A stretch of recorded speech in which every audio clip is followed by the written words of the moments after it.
the World Baseball Classic. You play for your country.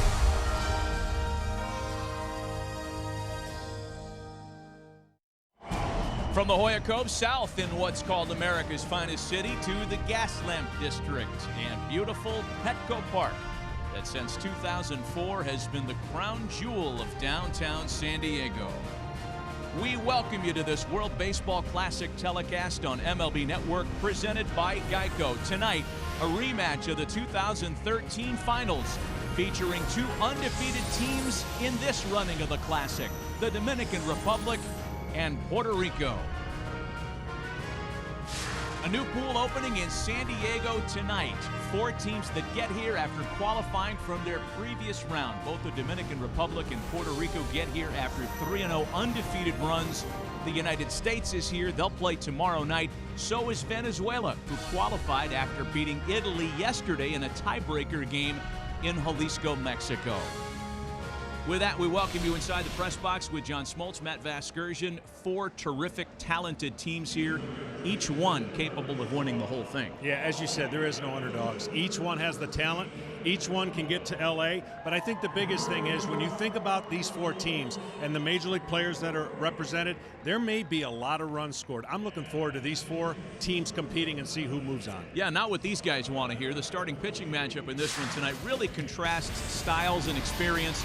The young hard thrower for the Dominican Republic, Carlos Martinez, and a veteran location artist, Orlando Roman, for Puerto Rico. Well, Orlando, as you said, a veteran of these World Baseball Classic. He's going to try to trick him, whereas Carlos Martinez is going to have a bigger test. He faced Canada, and he did a great job. And I think now the pitch limit goes up. Now you're going to see more of these pitchers trying to think deeper into the game. Each team is happy with their pitching staff, but let's face it, the star power is with the lineups in this matchup. The Dominican Republic, as we talked about in Miami, absolutely loaded with superstars. I'd love to be the manager of this team. Pull the lineup out of the hat. They're deep. They can do it all. They have some speed on the bench and then speed in the lineup, but the power is what really is amazing. Gold gloves all over the place. Dominican Republic is confident, and the depth really goes into their bullpen. When they turn it over to their bullpen, it's lights out. Look, Puerto Rico feels like they can match the star power of the Dominican Republic, and few could argue, in particular when you talk about their outstanding middle infielders, some of the best in baseball right here. It really is. When you think about young, dynamic studs, these are the guys that light up for Puerto Rico. And I think they've got the power combination, tremendous glove in Javier Baez. You're talking about the future, and they could play in about 3 of these if they wanted to. Yeah, Carlos Correa, the 2015 American League Rookie of the Year, playing third base for Team Puerto Rico. That's how loaded they are, and he visited with our J.P. Morosi a moment ago. Thanks, Matt. Well, Carlos, your GM, Alex Cora, told me tonight the entire Caribbean will be watching. How does that sound?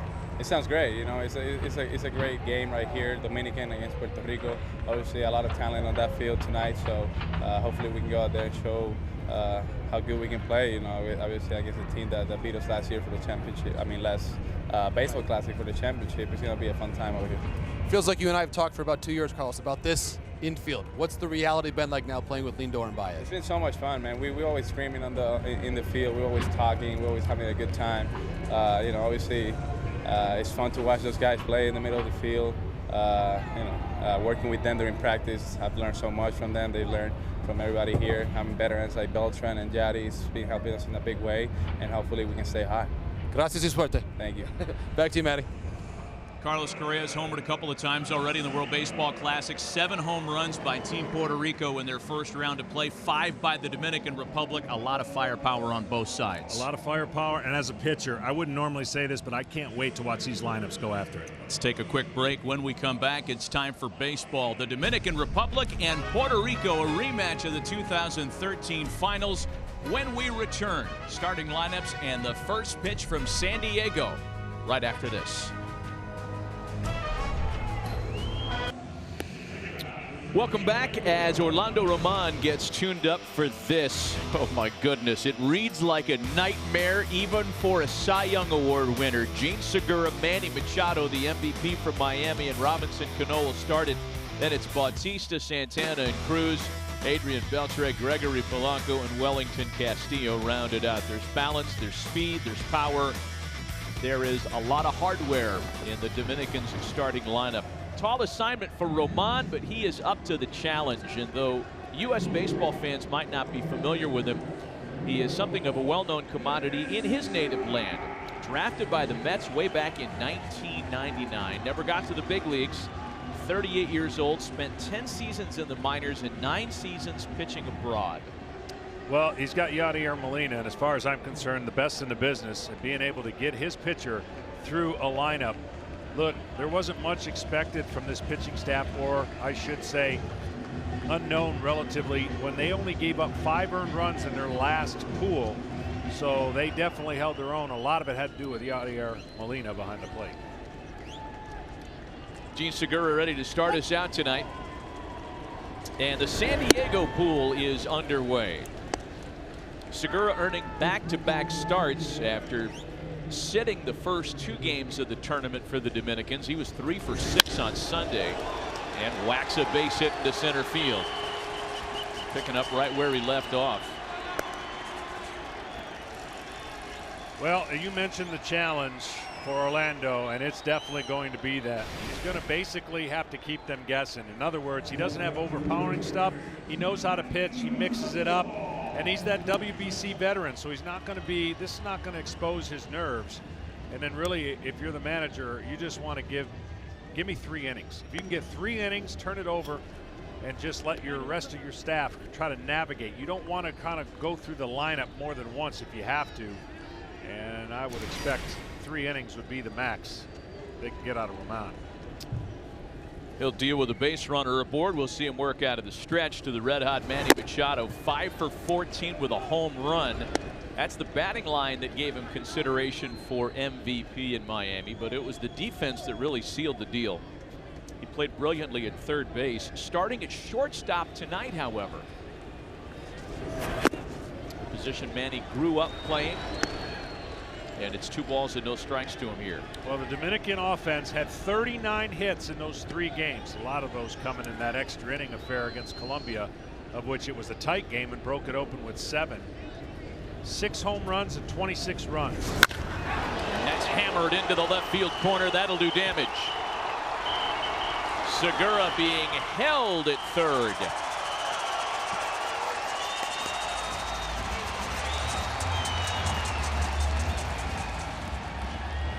Well, Manny Machado was responsible for the 2 hardest hit balls in Miami last week. He got that one into the left field corner with hair on it. Well, if it's offense you like, that's what I was talking about. You're going to see a lot of it. This lineup, a lot of guys swinging the bat great. And ironically, the one guy that's not probably clicked in yet is the guy at the plate right now, Robinson Cano. He's just got off to a slow start, but no big deal. The rest of his teammates have picked up the slack. Cano just 1 for 11 with 4 walks in Miami to start the tournament. The 7-time All-Star. Ball, that's it. And the tournament MVP from 2013 when the DR won it all. And Yadi Molina a well-timed visit to the mound. Well, the 2 strikes that Roman has thrown have both been hit. That curveball you saw there and the changeup is going to be major players if he's going to get through these guys. They're just sitting back waiting for a fastball over the middle of the plate. The first 2 that they've seen have resulted in a single and a double.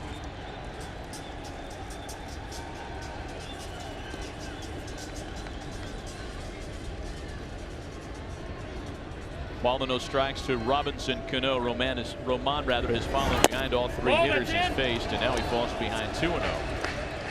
Well, manager Edwin Rodriguez, who returns to the managerial post, assumed that last time around too in 2013, knows he has a watchful eye peeled on Roman. He wanted 3 innings out of him tonight. That was the design. It's 3 balls and no strikes now. And honestly, playing off the number 3, if he can get to 3 runs or less, this team for Puerto Rico, they can score. But they're going to have to score against a much tougher depth of pitchers than, let's say, what Puerto Rico has tonight. And Cano's aboard via the walk once again. That's the 5th time he's walked in not even 4 complete games. Oh, and the fire good and hot now for Roman. Bases loaded, nobody out for Jose Bautista. Well, you mentioned it, even though Cano doesn't have a ton of hits, his patient eye has paid off.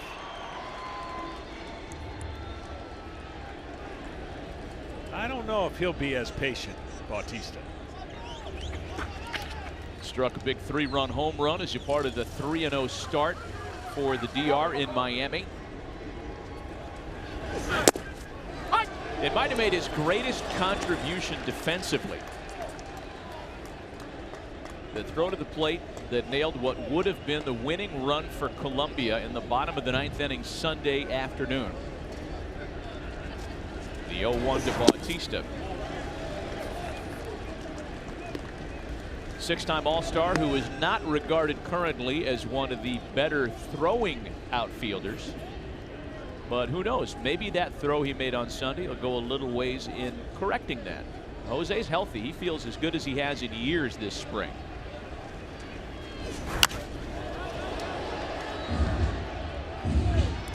Well, Orlando's got to get the ball down. He has thrown a couple breaking balls. That one spun and did not go where he wanted to. He's lucky that Bautista, who's one of the best high ball hitters you'll see, and balls that are inner half of the plate, keeping them fair down the line.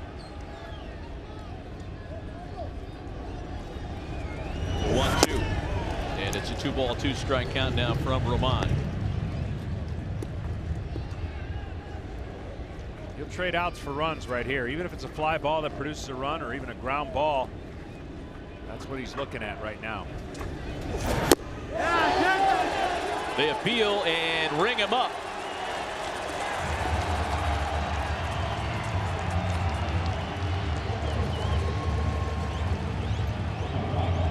High changeup. High changeup. He starts to go after it, but he just couldn't stop himself from keeping the ball back. The bat back, and that pitch right there is not intended to be there, but it worked out.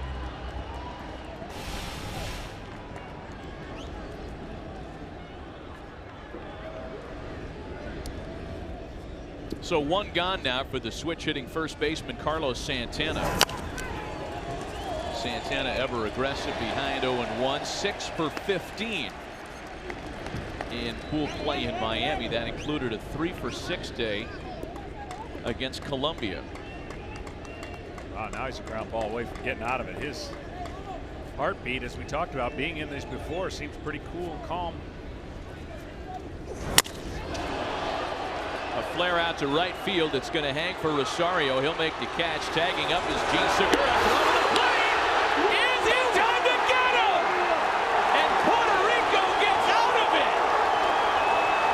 Santa Maria.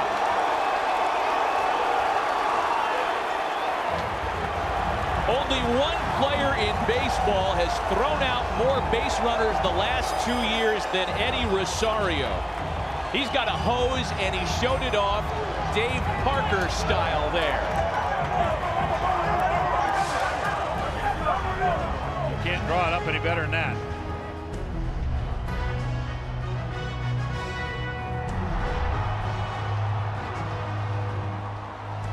A single, a double, and a walk start the ball game for the Dominicans, yet they are held off the scoreboard in the top of the first. Settle in. This is going to be a fun one. To the bottom of the first, we take a look at the Puerto Rico lineup with the same kind of amazement that we did on the Dominican side. A lot of all-star pop, a lot of young talent. Note Lindor and Correa have both homered twice already in World Baseball Classic play. So a big assignment for Carlos Martinez as well. The 25-year-old Cardinals ace made his debut in the Classic on Thursday. He threw 53 pitches, allowed 4 hits in 4 great innings against Canada, and breezed to a relatively easy 9-2 win. He has great stuff. You see the fastball, it can vary from 94 to 98. Great changeup, good breaking ball. Sometimes mechanically, and I don't want to say lazy's not the word, but you see how easy he can throw, and sometimes he'll just recoil just a little bit at the end of his delivery instead of staying with that pitch all the way through. Pagan, Lindor, and Correa lead things off for Puerto Rico. Quickly, it's 2 balls and 2 strikes to the ex-San Francisco Giant. Angel Pagan wrapping up his 4-year deal with the Giants at the end of the 2016 season, and he is among the more high-profile players in this tournament that is unsigned for 2017. A high drive to right field, but playable for Cruz. Well, worth going back to revisit that play that ended the bottom or top of the first, John. It looked like a certainty that the Dominican was going to score here. Yeah, it was hit on a line. Great positioning by the outfielder. And Segura, you want nobody else but him. He's so fast, but a great play by Yadier Molina, putting that foot right there, forcing him to try to swim outside and catch the back part of the plate. Rosario with a cannon. One gone now for Francisco Lindor, 5 for 11 with 2 home runs in Mexico to start the tournament. 2016 All-Star, back at Petco Park after playing in last year's Midsummer Classic here. And we decided we're giving him the MVP of the previous Oh, round. that's right. I'm glad you reminded me of that. Yeah, we were trying to figure out just who was designated as the MVP from Jalisco. And nobody seemed to know the answer. So we just decided to give it to Lindor.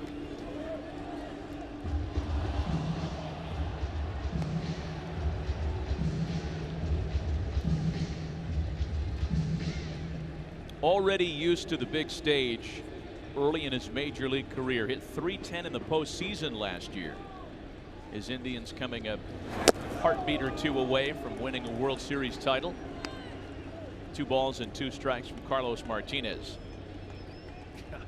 I'm still buzzing myself about that top of the first, and Puerto Rico wiggling out of that. I mean, single, double, walk against that lineup. It didn't look like Roman had a lot, right? He fell behind the first 3 batters he faced. He had no runs in the top of the first. And there's ball 4 to Lindor. Well, for Martinez right there, he'd like to have that at bat back. He was ahead of the count and didn't locate and got a walk. But these are the keys that I think he's going to be tested much more than he was in his first game against Team Canada, and he's got to be able to change it up. And what I mean by that is use that changeup, bring that changeup along. It's a good pitch, and then keep the motions in check, because these are obviously big time feelings that both these countries have, and he's an emotional pitcher. It feeds off of it. Keep it in check. So a base runner now for the 2015 American League Rookie of the Year, Carlos Correa. 2 for 9. Both of his hits were home runs in Mexico last week. In on the hands, a ball and no strikes.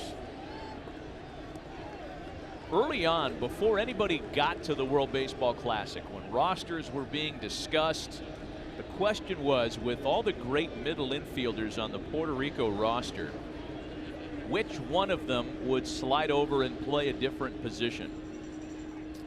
And when you look at it, neither Francisco Lindor nor Carlos Correa had ever played anything but shortstop as professionals. Sure, as kids, I'm sure they did everything, including pitch and catch.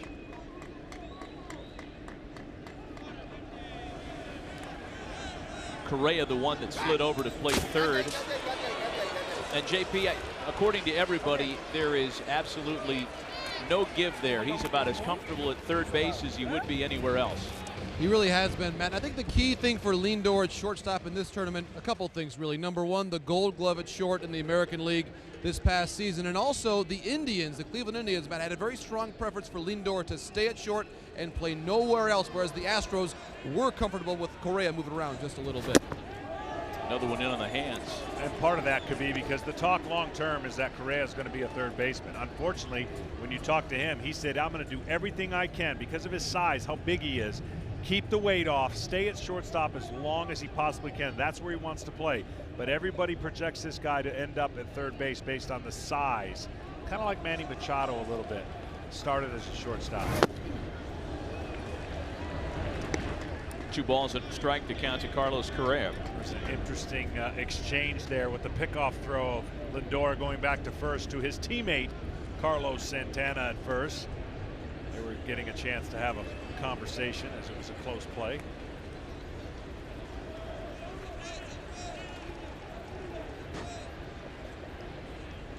Not a very aggressive lead for Lindor, and that misses low, and now Martinez is behind 3-1 after getting ahead of Lindor 0-2. He walked him. Lindor getting a little earful of information from the veteran first base coach Jose Valentin, who's played in this event as a player and is back as a coach for the second time. See if he's running on 3 balls and a strike. He stays put, and it's a full count now.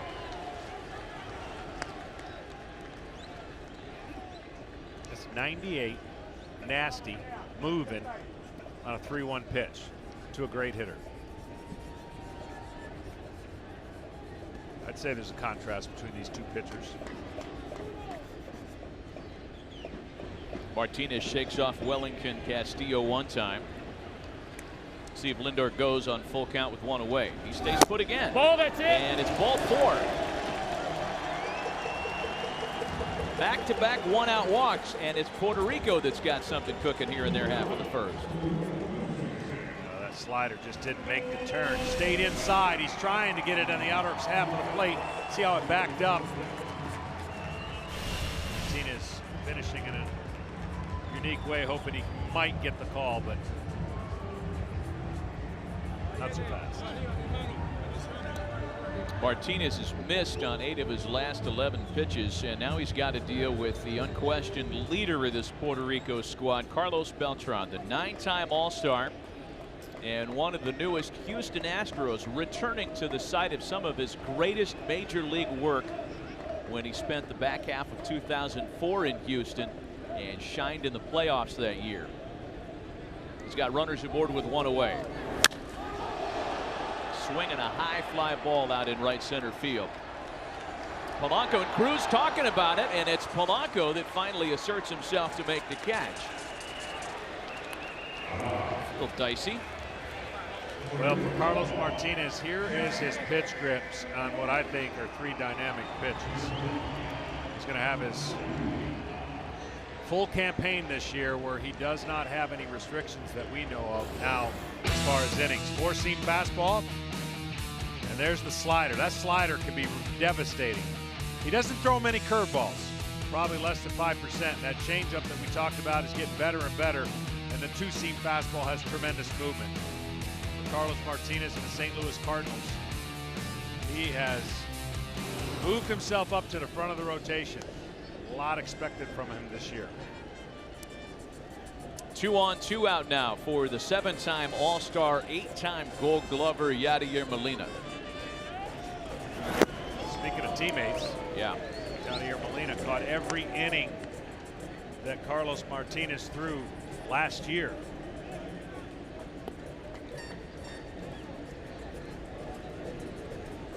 Off to a 3-for-9 start in the World Baseball Classic with a home run. He's got Lindor and Correa aboard with 2 gone. You know, you talk about the relationship between Martinez and Molina, and it goes just beyond what happens between the lines.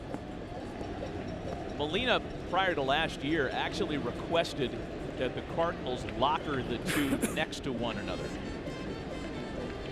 Yadi Molina has kind of assumed a big brother role in Martinez's life and career. And a lot of people credit that relationship with Martinez having his best overall season. That could be trouble. Little flare out to shallow left center that drops in. It's going to bring in Lindor, and Puerto Rico is the first to score tonight.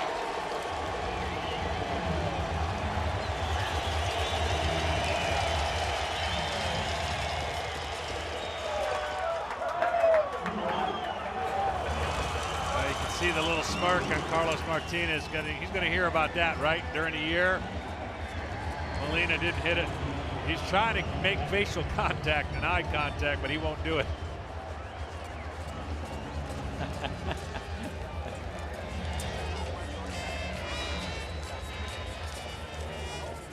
So a couple of conversations now. Well, the guy smiling just got the best of his little brother figure.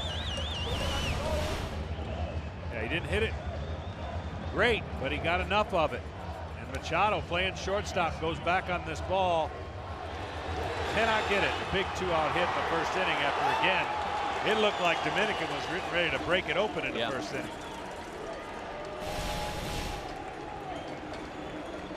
So now the free-swinging postseason hero from last year's magical Cubs run, second baseman Javier Baez, also off to a good start in the World Baseball Classic. 5 for 14 with a home run in Mexico last week. And there we saw the changeup. Sitting on fastball, 88, 89 mile an hour. His changeup is almost the fastball of his opposing pitcher tonight.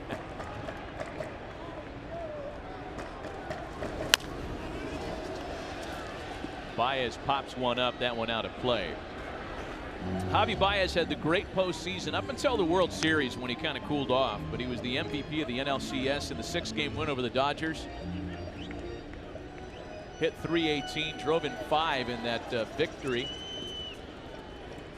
And then in the World Series didn't fare quite as well, but boy, everything the Cubs touched worked, regardless of who was hot and who wasn't. He's got Correa and Molina aboard. And it's a 1-2 count now to Javi Baez. Yeah, and part of that emotions I was talking about is he's just probably a little amped up here, and he's pulling away from his slider. When your front shoulder goes towards first base, it flies open your arm, and that slider can't stay on plane and make it turn away from the right-handed hitter. So he's got to keep that front shoulder in there and trust. Swing and a miss. So Martinez limits the damage at a run, but Puerto Rico is the first to score tonight. A run on only 1 hit. We're on to the second. A 1-0 game. More on car insurance, and sponsored in part by the U.S. Army. Find out more at GoArmy.com. And by the all-new Alfa Romeo Giulia. Beautiful coastline of San Diego. Here we are back at Petco Park with J.P. Morosi and Hall of Famer John Smoltz, Matt Vasgersian. A 1-0 lead for Puerto Rico. Nelson Cruz leads things off in the DR half of the second. Cruz, Beltre, and Polanco. 40-plus home runs for 3 straight years. That's what Roman has to deal with to lead things off in the second. And Cruz certainly flexed his muscles in Miami. A 3-run home run against Andrew Miller. That was the undoing of the U.S. That's into the gap in right center field, in trouble. How about gone? Boy, they might take another look at that one, because I'm not sure that that fan didn't reach over the fence to make that catch.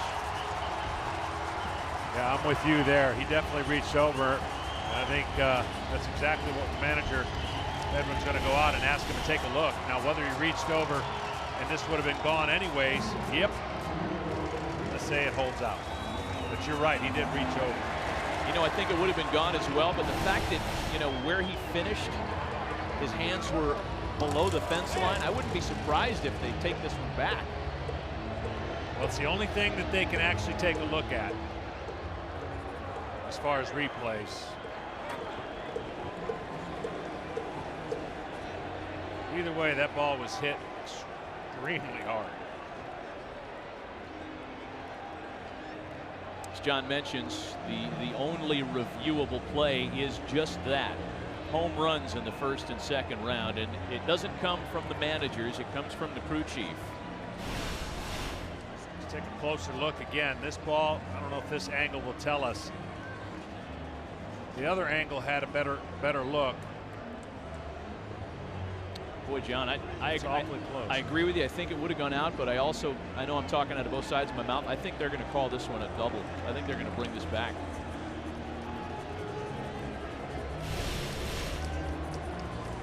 Well, because he didn't lean way out.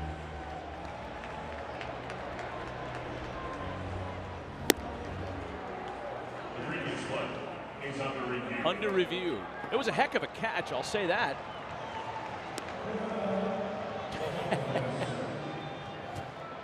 You know, here at Petco Park, the fences have come in gradually, and there were 2 little installments.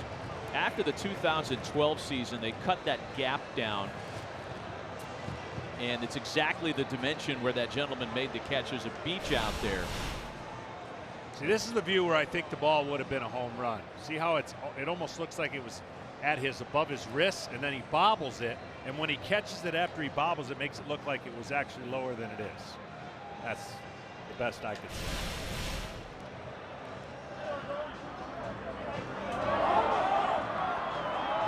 Still waiting on a review here.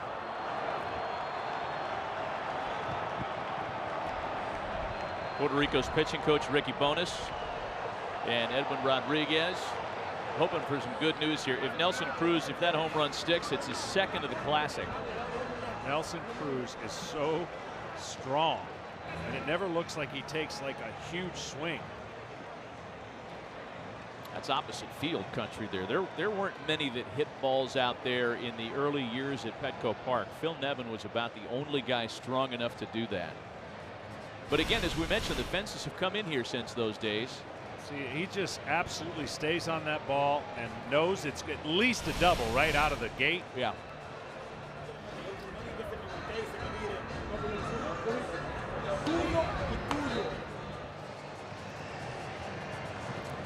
Here they come. Home run.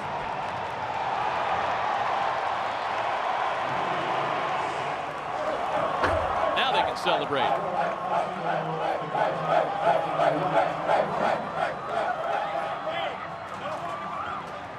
He's happy. Yeah, you can stick around now, sir.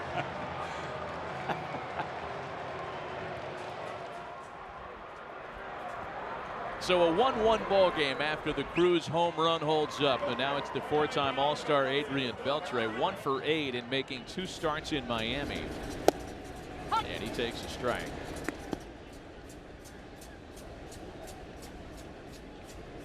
.58 hits shy of 3,000. I love playing the scheduled projection game, John. I know it's dangerous. The 3 worst words in baseball are on a pace. On a pace. Yeah, yes. right? So if you look at the Rangers schedule, you try to figure out when you buy your ticket.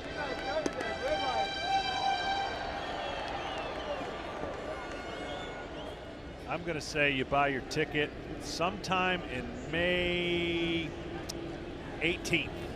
May 18th, you're saying? Yeah. Do you want the answer? That's an aggressive. Yeah. You want to know where they are on May 18th? Yeah. May 18th, they'll be home, wrapping up a homestand against the Phillies. That's an aggressive pace. Yeah. If it happens a little earlier, it could happen here in San Diego. And a called strike 3 taken to Beltre for route number 1. I think that the backdrop for a 3,000th hit is important. And I say that because when the late great Tony Gwynn earned his 3,000th hit as a Padre, and no offense, but it happened in Montreal on a night where there weren't a lot of fans. Yeah. And, you know, down near the end of that franchise's existence, there weren't really a lot of fans on any night. But had it happened at a packed Jack Murphy Stadium or Qualcomm at the time, or had it happened at Dodger Stadium, I think it just would have been a little bigger. Here's Gregory Polanco now. Come to think of it, I got pretty lucky on a couple of those. 3,000 strikeout was at home, and 200th win was at home. The other stuff I don't know if I remember, but I remember those two. It is a good point you make as far as the significance of it. It just kind of resonates in your mind a little deeper based on the context. I mean, Derek Jeter's 3,000th hit, a home run. You know, that's the kind of thing you remember. 1-1 home to Polanco, shattered his bat, popped it up. Lindor, Lindor's got it for round number 2. They were in a shift. Yeesh. Oh, Robinson Cano's not going to be happy. Well, defensively, we could talk all day on the infield. Pagan in left field, Fuentes, and you saw what Rosario could do. But the infield is what Puerto Rico's known for. Correa, Lindor, Baez, Rivera playing first base, and that's product. And Yadier Molina, as good as it gets behind the plate. Roman bounces back to retire the 2 hitters after the home run. Now it's the number 9 batter, catcher Wellington Castillo. 3 for 12 in Miami with a home run. Hit an opposite field 2-run shot on Thursday against the Canadians. And then on Sunday had the big 2-run single that opened the 11th inning and started the 7-run rally that would ultimately get the Dominican Republic here to San Diego.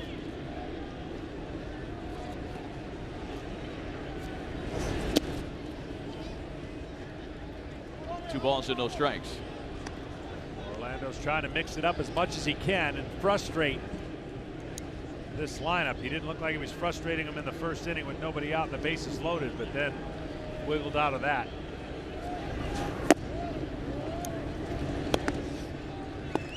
The general manager of Team Puerto Rico, Major League veteran Alex Correa, was very confident with Roman today, as was Edwin Rodriguez. If nothing else, based on the great season he had in the Caribbean League.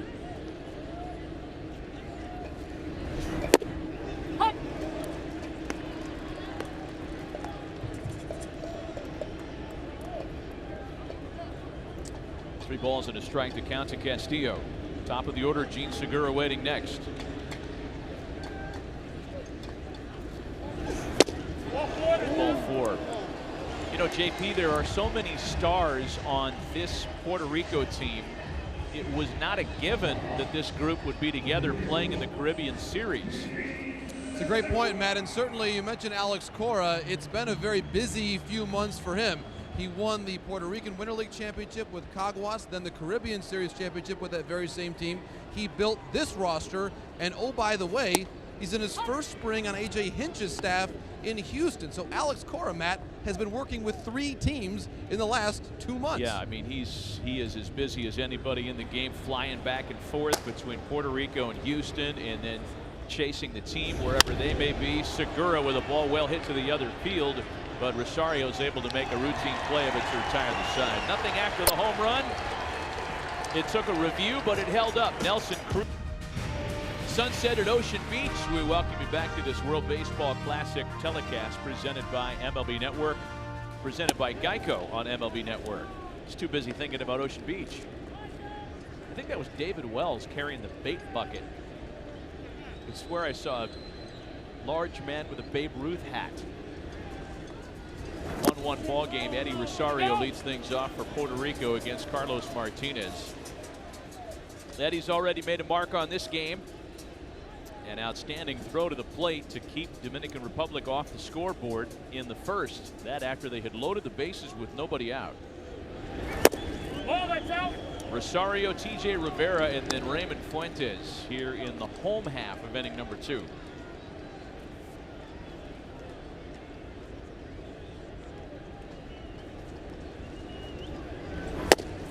A strike, and it's 3-1. There's so much construction in this part of San Diego. I mean, everywhere you look, every shot we could take of this great ballpark, there's a building going up someplace. And there's ball 4. That's the 3rd walk already from Martinez, who doesn't quite look like himself tonight. No, he doesn't. Not every start's going to be exactly the way you want. Another pitching coach visit to the mound to try and get him back locked in. It almost looks like his body and mannerisms are speaking what the hitters are seeing, that he doesn't have his best stuff in his command. Veteran pitching coach Bill Castro out to chat with his group, and that'll bring up New York Mets property TJ Rivera. Guy born on the other side of town, JP, who's playing in the orange and blue of Flushing, Queens. How about this, Matt? He grew up in the Bronx, and now he works in Queens, as you mentioned, with the New York Mets. And as Mark Carrig wrote in Newsday before the NL wildcard game last October, it was a 15-minute drive from his parents' house in the Bronx to go to work that night at Citi Field. His assignment, Matt? Oh, only to face Madison Bumgarner. Oh, that's all, huh? Welcome to the big leagues. 1 for 8 with a home run is Rivera so far in the World Baseball Classic. He's got the leadoff hitter aboard, nobody out. that lead does not look like Eddie Rosario wants to run. Jam shot foul.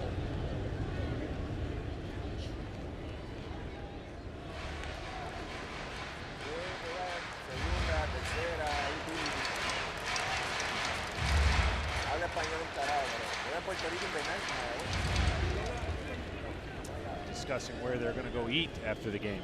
Really, you habla? A little bit. Okay. Cool. Rico. Poquito? Poquito.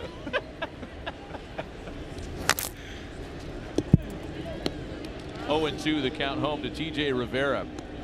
You know, we are told, and to kind of re-emphasize the point, and we talked about this regarding the Dominican Republic team in Miami because there were so many Dominican fans there, of course, being a lot easier to travel, a lot closer. The interest in Santo Domingo is the same as it is in Puerto Rico. San Juan is abuzz, we were told before the game. Everybody is home watching this one tonight. There's a shot well hit out to right center. Polanco gets under it to make the catch, and there's one away. You can almost feel, John, something that the players are certainly aware of and something you've been aware of, having come here as a visitor for so many years. When you get into dusk and then nightfall, the air gets really heavy this time of year. Yeah, it does, and certainly in the daytime, the ball will jump a lot more, particularly probably during batting practice. 1 out, 1 on now for Raymond Fuentes. Former first rounder by the Red Sox back in 2009, and save a couple of brief call-ups. For the most part, his work has come as a minor league level. He appeared in 23 games with the 2013 Padres right here, and 13 games for last year's Royals. But as you can see, a big body of work on the farm.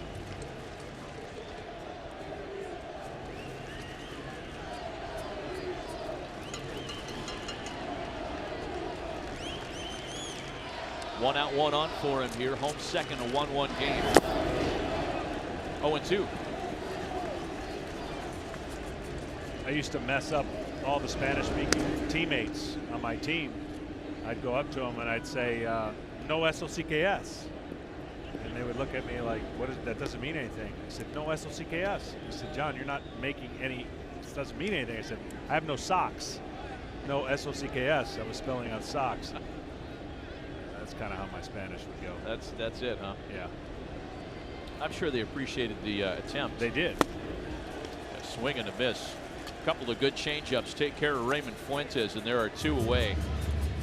That's 5 straight strikes, 6 straight strikes since the mound visit by Bill Castro. So whatever was discussed seems to have clicked. Well, out of the stretch, he's more compact. On the windup, he just seemed a little too free and easy and getting out of his mechanics, which was causing his fastball to float. And out of the stretch, he's been more locked in, and I think that changeup we're going to see more and more if he's able to pitch deep into this game. Here's Angel Pagan now, trying to do something with that leadoff walk. And Pagan takes a strike. JP, you know, talking about how big this series is back in Puerto Rico, this game in particular. We were told before the game by Alex Cora and Edwin Rodriguez that back in 2013, the last World Baseball Classic, so many people stayed inside in Puerto Rico for 2 weeks to watch these games that there was a reduction in the crime rate.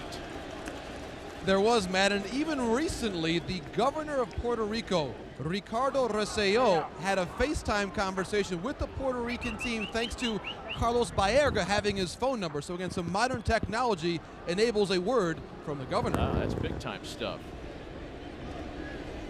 There's a 1-2 to Pagan. 2 balls and 2 strikes now. Yeah, I know JP was the guy that asked which of the coaches or which of the players did the governor call. And apparently Carlos Baerga, they call him the president of everything. He's the guy. Probably the guy that's got the equipment deal, the guy that organizes dinners, the guy that gets the call from the governor. A terrific major league career. Runner goes. Pagan waves at it, misses. The throw down to second doesn't matter as Pagan strikes out to retire the side. Carlos Martinez getting it back together in a hurry. 3 early strikeouts for the St. Louis A's. Still a 1-1 game.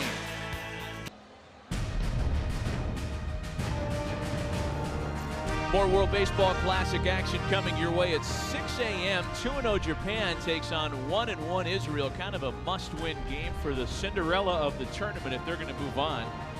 And then we'll be back here at Petco Park tomorrow night at 9 Eastern, 6 Pacific for the U.S. taking on Venezuela. Plenty of star power in this pool in San Diego. Welcome back. Manny Machado the first to face Orlando Román here in the third. And I think this will be his last inning, so in a perfect world, they'd love to see him get 3 outs because 3 innings was kind of the goal, and they turned it over to Hector Santiago. Machado, Cano, and Bautista here for the Dominican Republic. Machado doubled in his first trip to the plate today. When it looked like a certainty that the Dominicans would score in the first inning, they had bases loaded, nobody out, and were turned away.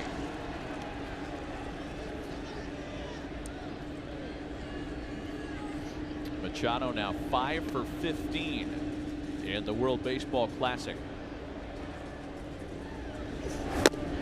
Got him. Little change of speed. Now this is exactly what was advertised from Orlando Román. Not a hard thrower, location, veteran moxie, and he figures out a way. Slower breaking ball. You can see Molina would have liked to seen it a little bit more outside, but that change of speed and break just enough to fool Machado, who's been locked in so far at the plate. That might be it. Yeah, they want a left-hander for Cano apparently. They're going to make an early change.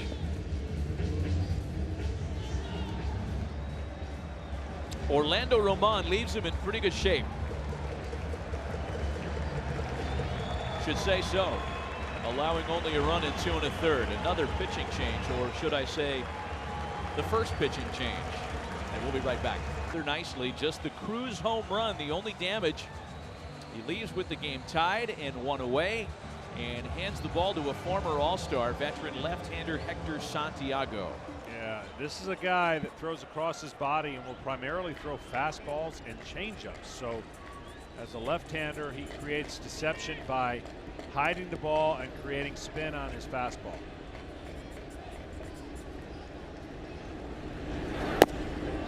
Robinson Cano the first to face him. Cano has walked tonight, and you get the sense that Edwin Rodriguez knew exactly who could neutralize whom. Cano's never really had any success against Santiago until now. Just 3 for 24 against him lifetime. But the 1-out base hit puts a runner on in front of Bautista.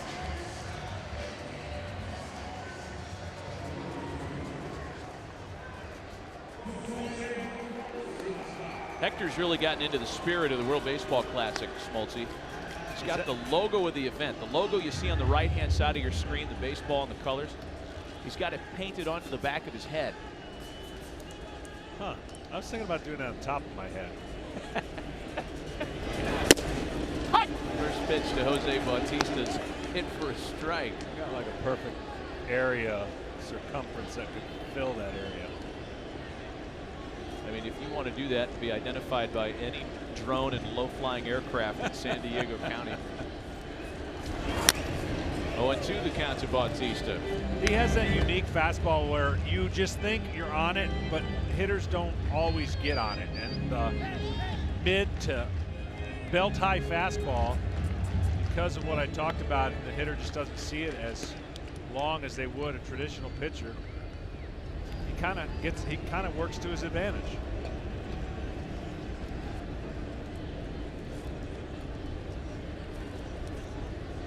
Bautista 0 for 4 lifetime against Hector Santiago. Cano at first with 1 away, and it's a ball and 2 strikes.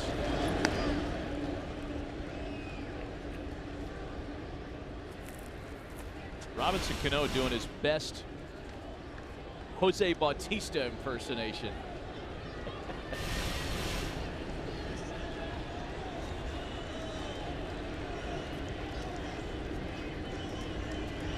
Carlos Santana next.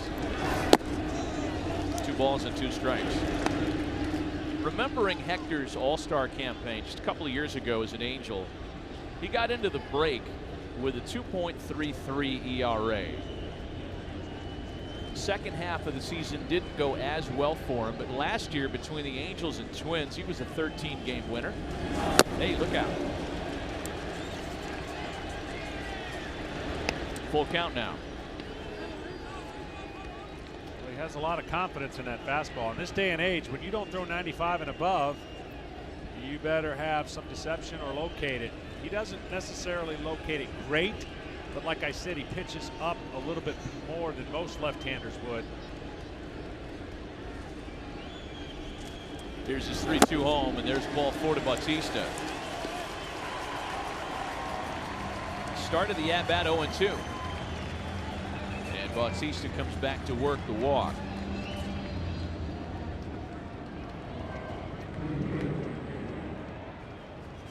A 1-1 tie at Petco Park. Well, the thought here is for Santiago to hit about 3 innings in himself before they turn it over to the bullpen, as relievers traditionally 1, maybe 1+ innings at a time. But Puerto Rico did a nice job in the first series, only giving up 5 earned runs. They're going to have their absolute tested. They're going to be super tested this series with all the lineups they're going to face. Carlos Santana now. He'd like to have that pass back. Fouls it off. It's 0-1.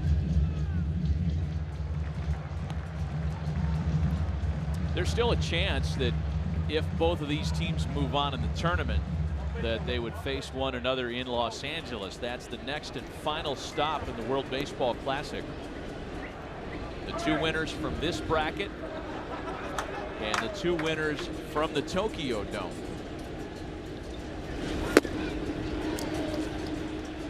Ball and a strike to count to Santana. I watched a little bit of that Japan comeback. Cuba had a few different leads, and Japan just came back, and they seem to feast. They're so mechanically sound. They seem to feast off of any mistake or any kind of room they give you. That's what they keep doing.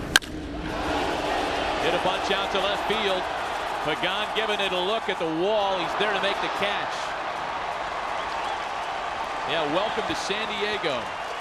A well-hit ball, something loud like that, you think is going to get 15 rows deep, and it dies at the wall.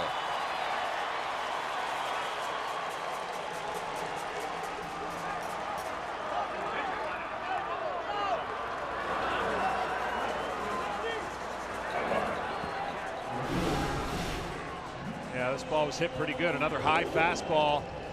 Santana's looking at it thinking maybe. Hitters know right away, but you mentioned here in San Diego might be a little more confusing at night to some of these guys. On a ball that typically would be gone somewhere else. What do they call it? The marine layer? The marine layer, you bet. Perfectly appropriate in a military town. Here's Nelson Cruz. The only hitter that so far has faced Santiago that's really enjoyed his previous experiences with him. Nelson Cruz is 5 for 18 with 3 home runs against Santiago. His leadoff home run in the 2nd inning tonight tied the ball game. One that was reviewed and ultimately upheld.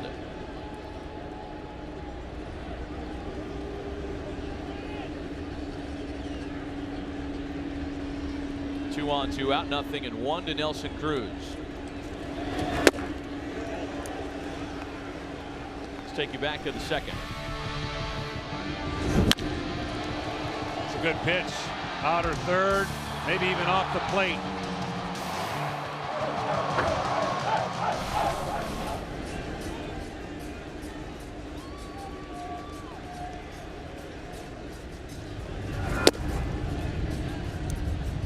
Two balls and a strike.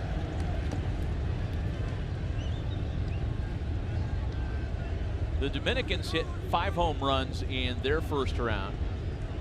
Puerto Rico struck for 7. I mean, offensively, these two teams were a mirror image of one another.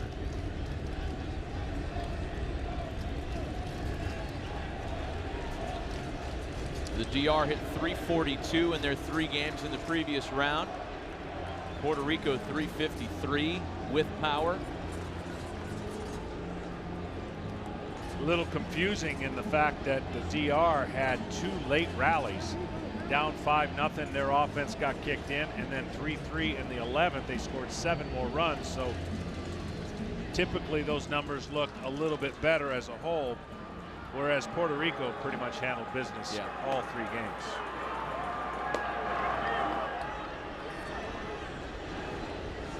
Starling Marte among the Dominican stars not starting tonight. Back to work on Cano. He's jammed.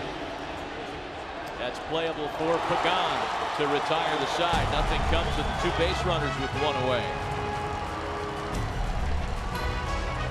We played 2.5, still tied at 1. Olsen, JP Morosi, Matt Vasgersian here at Petco Park in the early stages of a 1-1 tie. Last of the 3rd, Francisco Lindor leads things off for Puerto Rico. Lindor, Correa, and Beltran in the home 3rd. See if Carlos can get better rhythm out of the windup than he has been out of the stretch.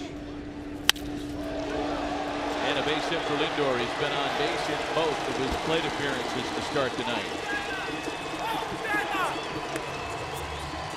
Well, that answered that. You know, you can play the game if you were starting a major league team today. Who's the first player you'd take? If every roster was expansion team eligible, a lot of people would answer Francisco Lindor. It's a great question, and it's a great debate. I'm still leaning towards the guy at the plate.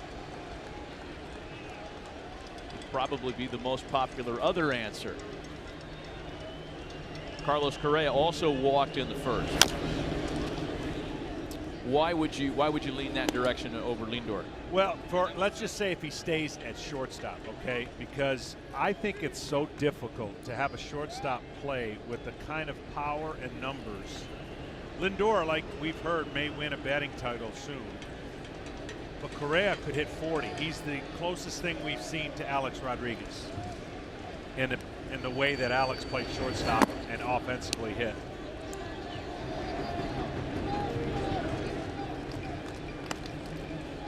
I mean, we're in pretty good shape moving forward in Major League Baseball for young shortstop talent. There's a guy who plays up the road from here, Corey Seager, who's going to be around for a long, long time as well.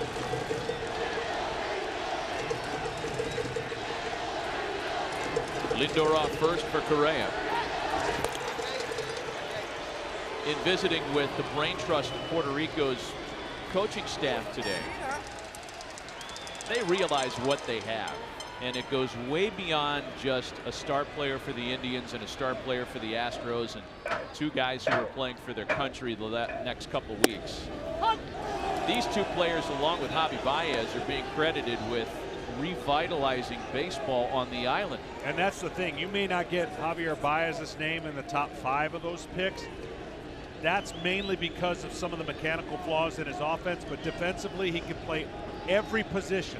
I'm convinced this guy can play anywhere, and if he figures it out offensively, he's right in that conversation. On a hop to 3rd, Beltre to Cano, back to Santana, the double play.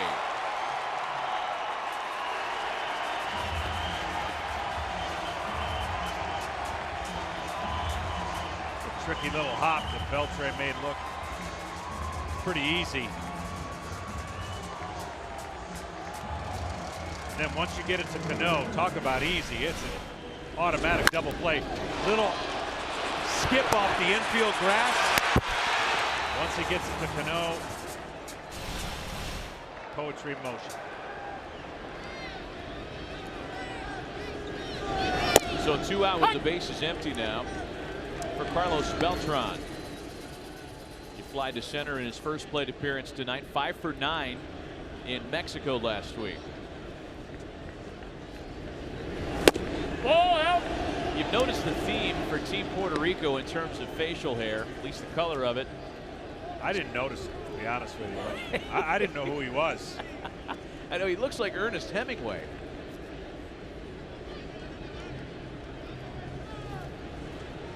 but they're all going blonde. I mean, if you see Carlos Beltran in a boat with a couple dozen cats, you might want to think, goodness, you know, what's going on here? Yeah, they're all going platinum blonde, and apparently it's a trend now that's sweeping the nation in Puerto Rico. Somebody via Twitter sent up a photograph of a youth team that's all gone platinum blonde.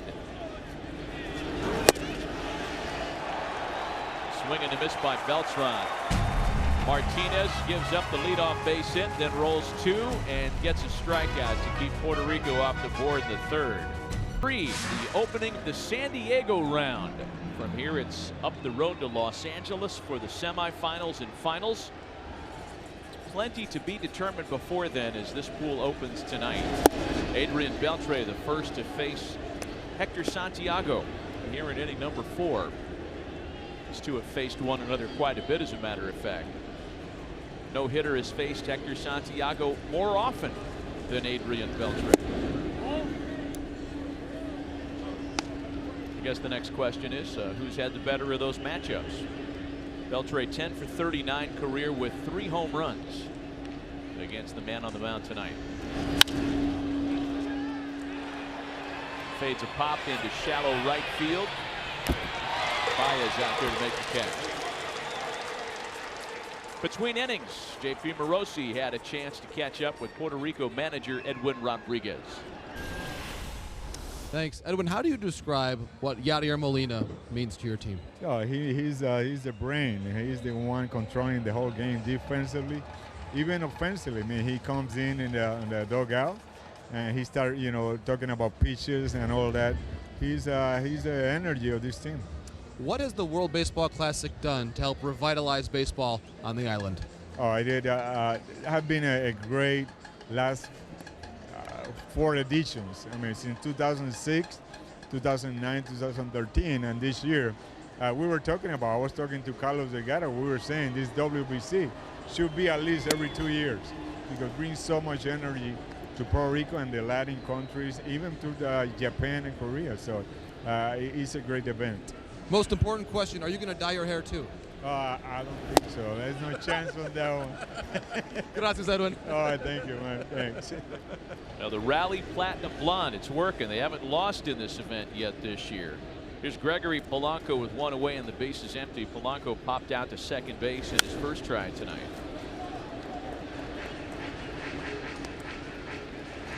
It's quite a coaching staff that Puerto Rico's put together too. Edwin referred to Carlos Delgado, the 2-time All-Star, who's his bench coach. There's Ricky Bonas, member of the staff. We've talked about Carlos Baerga.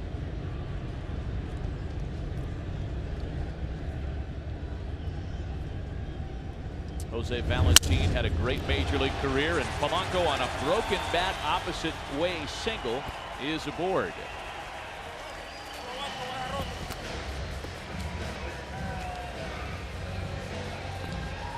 Every team has a thing, you know, that the little rally handshake, whatever it is when guys get on base. And for Team Puerto Rico, it's the blonde locks. JP, is there an origin for this? Like, who's credited with starting it? Okay, Matt, well, here's the story I've been told. It began with Javi Baez, who wanted to find a way to go incognito in Chicago after now being a World Series champion for the Cubs. So he was the first. Then came Yadier Molina at spring training down in Jupiter, Florida, and then out to Arizona, spring training there. Kike Hernandez and Roberto Perez both did it. Kike told me, Matt, it hurt so bad. I had to have 2 rounds of bleach, then toned twice, but beauty hurts. Beauty's also in the eye of the beholder there. Cuckoo. 1 out, 1 on now for Wellington Castillo. I got news for Javi Baez, by the way. You can dye your hair blonde all you want. You're going to get recognized in Chicago. You're a huge star there.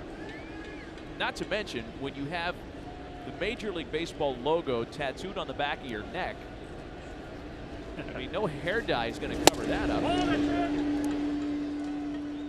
A ball and no strikes, the count to Castillo. Javi's wearing it. He got a huge Cubs World Series trophy tattooed on his shoulder in the offseason.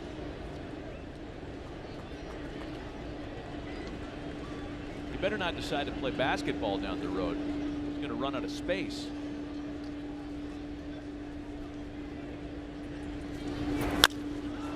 Castillo sends a high fly ball into left, routine for Pagan.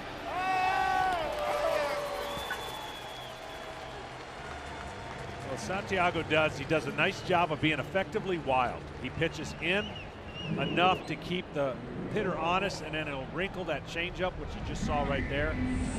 He'll pitch up and in more than he pitches away, so that's his comfort zone, especially the right-handed hitters.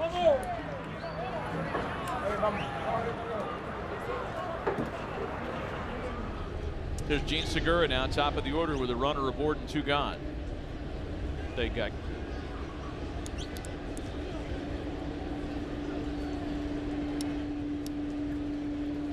Segura singled to open the ball game. Moved around to third after the double by Machado and stayed right there. Bases were loaded with nobody out to open the game, and Orlando Román pitched out of the jam. Each team, by the way, has had at least one base runner in every half inning of this one. Yet only a 1-1 tie on the scoreboard.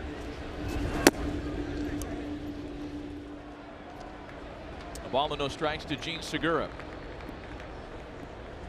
Gene will be used to weather like this in his new major league uniform. Leaving the NL West, being traded up to Seattle this winter.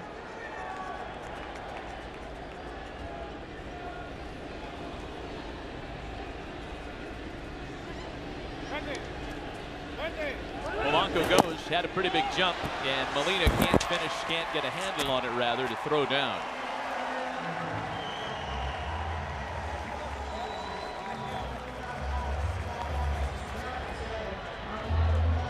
Polanco got a good jump, big long strides.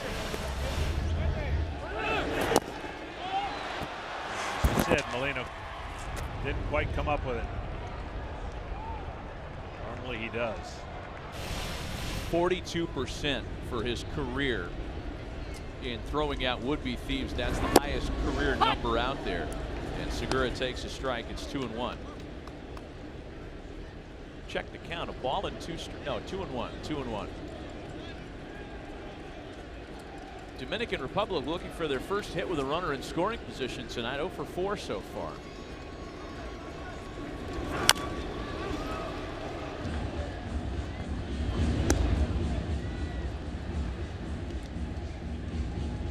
Two balls and 2 strikes.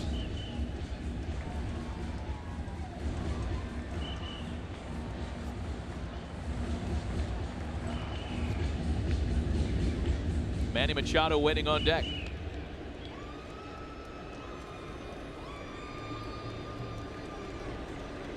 Teams that grab the early lead in the tournament so far have had considerable success. Tied here in the 4th. Look out. See, that's what he does. I mean, he pitches effectively enough inside to now the hitter has to be a little bit apprehensive to go out and try to lean over the plate. Cuts it in there. That's the natural ball that comes out of his hand when you throw across your body. Molina's going to be pretty sure on this 3-2 pitch and make sure that they know who's on deck. Manny Machado.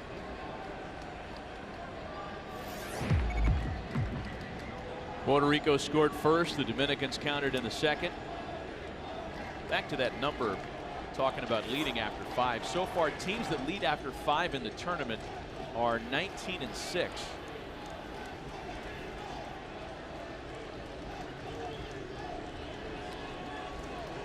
Runner in scoring position, a full count pitch on its way home to Gene Segura. We know about the advantage the Dominicans have over just about everybody in the field, save maybe the Americans, in terms of bullpen matchups. We've got 4 guys out there who are capable of being major league closers. And we've seen Tony Pena run them out there one after another and effectively shorten just about all the games they've played in. Big swing and a miss at the fastball. Hector Santiago, sneaky quick with a big strikeout to keep a runner stranded. keep it a 1-1 ball game. Let's send it back to the MLB Network studios for a Geico studio update.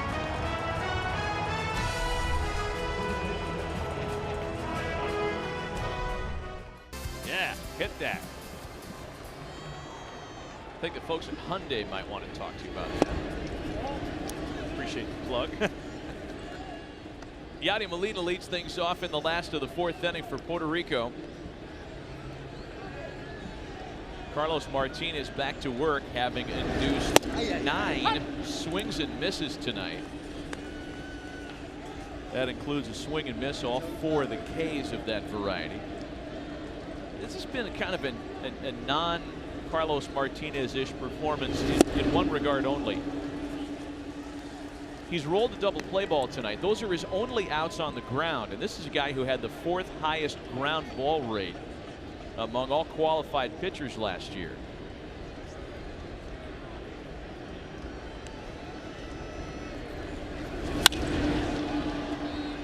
His St. Louis battery mate sends a fly ball into right. Martinez gets him this time. Between innings, J.P. Morosi had a chance to visit with Dominican manager Tony Pena. Tony, Martinez's command maybe not quite as good as against Canada. What have you seen so far? Well, he just tried to do too much. He tried to overthrow a little bit right now, and he just kind of rushed a little bit. But last inning was a lot better. The Dominican Republic, Puerto Rico, what makes this rivalry so special? Well, there are 2 islands, and they are very, very close islands, and even if we are real good friends, but that's very good. That's interesting. Gracias, Tony. Ground ball to the left side of the infield, and a rare yank. Baez is aboard. He scored as a single and an error. And they may even hang a 2-base throwing error on Adrian Beltre there. I don't know. Yeah, they're telling us straight error. E5. I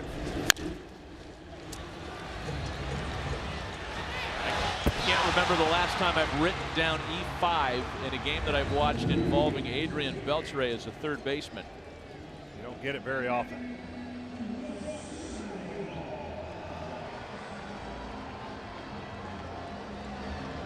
Gives Puerto Rico a 1-out scoring opportunity.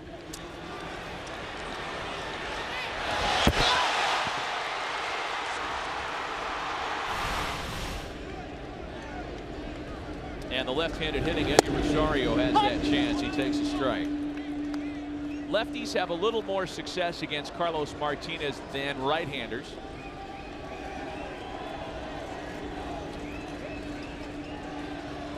Last year, southpaws hit .256 against him. Right-handers only .207. He's stingy.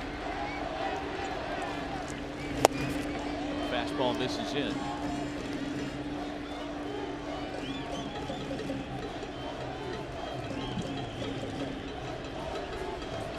Bottom of the order with a chance here.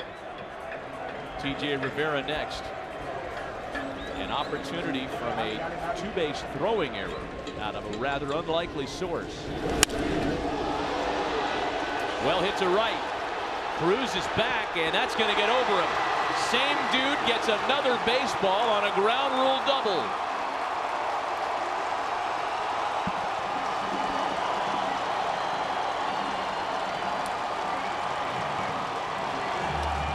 The run will score, and it's a 2-1 Puerto Rico lead.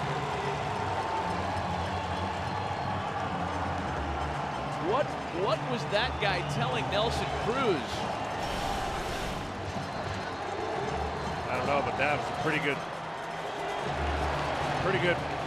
hitting on a pitch that was down. This ball hits the track, and like you said, right to him. Would have hit the wall. And then he had something he really wanted to say to Nelson Cruz. Hey, I caught your home run ball too. Can you sign it? Yeah, that's right. That's what he was saying. That guy in the stands is halfway to the cycle, by the way.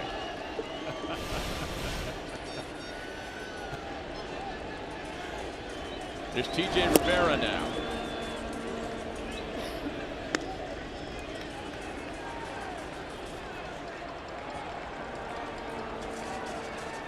I got a strong suspicion he's going to be here tomorrow. Safe seat. Safe seat. He'll be here with the gates open to make sure of that. TJ Rivera fly to center his first try tonight. Behind quickly 0-2.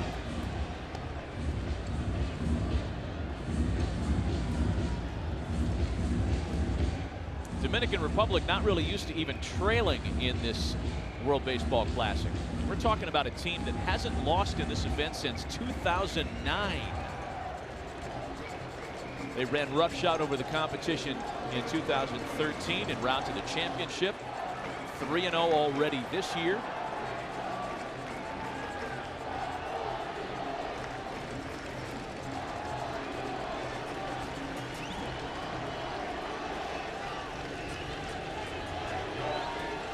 Straight wins is a World Baseball Classic record. Hey, cuidado. That one hits him right on the shoulder. Another breaking ball that backed up. That's just not staying on top of the ball and staying back. This ball spins and goes the other way. I'm hoping it got him on the pad. I said shoulder initially, and it, yeah. Oh, TJ did a nice job to make sure it got him on the pad, if that's what he was trying to do. Here comes Bill Castro. That might be all for Martinez.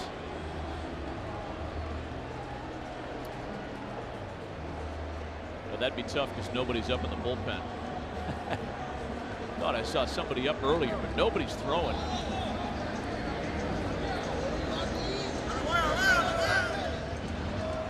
Going to happen shortly. All this trouble started after the one-out error charged to Adrian Beltre. And it's the number 9 hitter, the left-handed bat, Raymond Fuentes, that has the opportunity now. First and second, a run in, one away.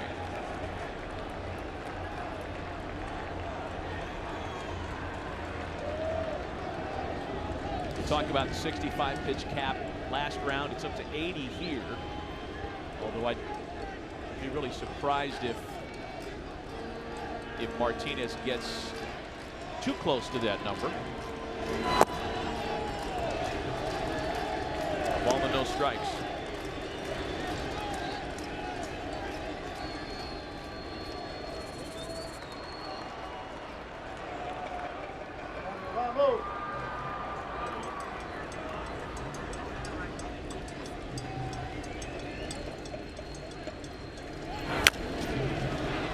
Little chopper out to Machado at shortstop, flips to Cano, and that's all they settle with. No chance at a relay there. Cano decided to eat it wisely. Runners at the corners now. Machado played a little shortstop in spring training to get ready for this very situation. Of course, he plays third base for the Orioles. Was a shortstop, converted to third base, and he's been a vacuum. We've seen tremendous plays out of Manny Machado the first 3 games.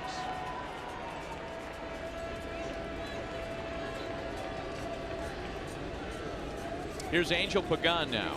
He has struck out and flied to right tonight.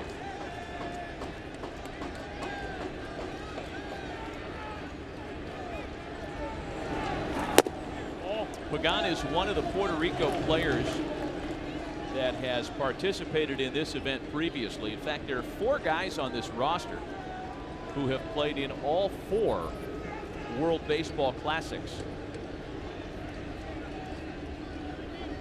It's a group that included the starter tonight, Orlando Roman.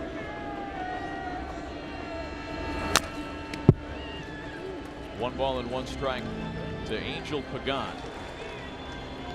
Got to believe there's a place for Pagan to sign this year. I'm really amazed that he is still out there. He's coming off of a 12 home run season last year. Not a huge number, but a career high. He can play center, he can play left, he can play right, of course. Yeah, I'm surprised. I mean, there's different trends in the game today that are certainly pushing certain guys into a smaller island where they got to wait for what typically wouldn't be waiting. You'd have this guy in your team. JP, who's out there that's tested the waters? Well, there was a report by MLB Network insider John Heyman that the Orioles, in fact, had come close to a deal with Pagan before it was scuttled for physical reasons. But his agent, Greg Genske, told me recently, Matt, Pagan is healthy. He's feeling great. He's clearly playing very well right now. He wants to play somewhere in 2017. You know that Orioles physical thing to be rather scrutinous. I mean, they've avoided some deals, free agents, the last few years because of the reluctance to jump on a guy with whom they think there may be an injury issue. But Pagan, healthy. He's already stolen a base in this tournament. Speaking of stolen bases, there goes Fuentes. No throw down. And now a base hit could score a pair.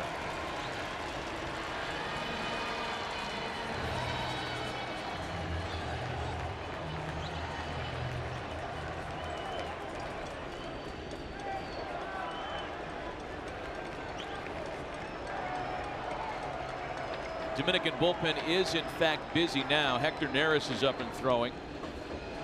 Second and third with two gone, a run in. 2 balls and 2 strikes to Angel Pagan.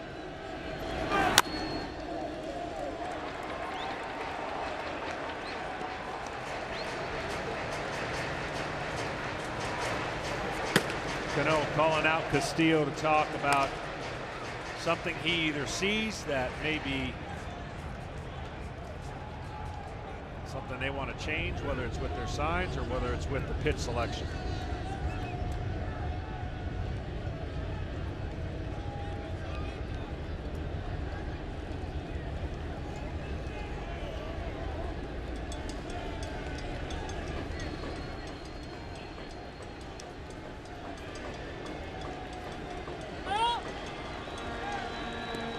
Puerto Rico's had a little bit more success in situations like this. 2 for 5 runners in scoring position. Angel Pagan, a 300 hitter for his career with runners in scoring position and still battling 2-2.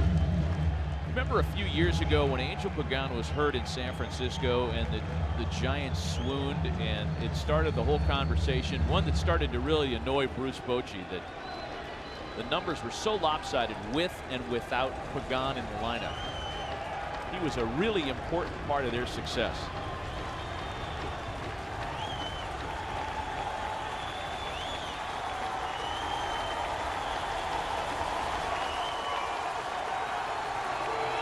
He wants timeout here. Been a lot of timeouts called here in the last 4 minutes. Hamstring trouble most recently for Angel.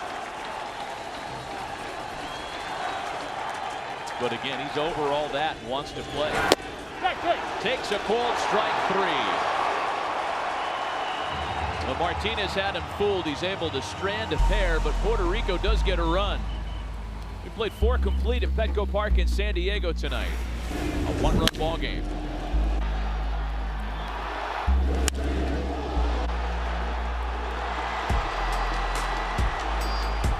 Presented by authority of the Office of the Commissioner and may not be reproduced or retransmitted in any form. The accounts and descriptions of this game may not be disseminated without express written consent. As we welcome you back to the back of Javi Baez. World Baseball Classic logo on his jersey, MLB logo on his neck. In a 2-1 game, he and Team Puerto Rico with a 1-run advantage as the Dominicans send up Machado, Cano, and Bautista here in the 5th.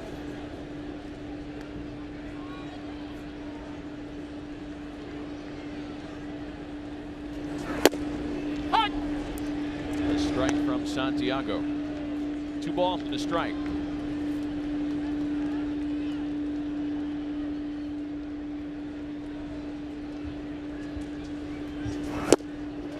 Big pass and a miss, and it's 2 balls and 2 strikes. Manny Machado has already accomplished so much at such a young age.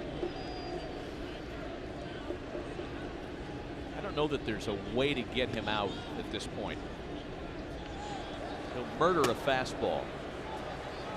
Tigers prospect Joe Jimenez is up. You know, JP, you could start throwing a lot of names around that that really pique your interest when you talk about what Machado's done early in his career? Matt, he is one of only 2 MLB players ever with 100 or more home runs and 500 plus games at third base through his age 23 season. The other one is Hall of Famer Eddie Matthews. Wow. Good swing and a miss out of him here. He struck out twice tonight.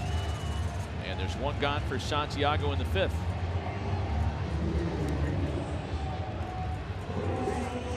You see the numbers, and you see all the things that he's accomplished at a young age. Only going to get better. It's true. I mean, he's really just started his major league career. He'll be 25 in July, just before the All-Star break. Here's Cano now. Cano has walked and singled tonight. Again, that base hit against Santiago back in the 3rd. Some rare success for him against the left-hander. He's 3 for 24 against Santiago during the major league season as Puerto Rico loads up the right side of the infield against him.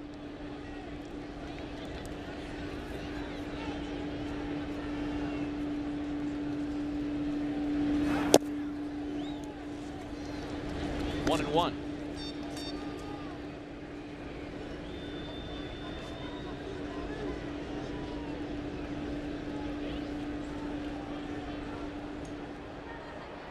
Robinson Cano last year added 18 home runs to his season-ending total in Seattle. Didn't get off to the greatest of starts after signing the mega deal to leave the Bronx, but last year was the Robinson Cano we were all used to. Yeah, he was playing hurt, you know, before that. Didn't say anything.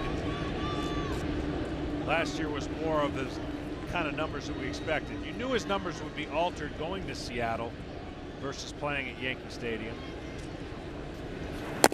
Oh, that's out. 3 balls and a strike.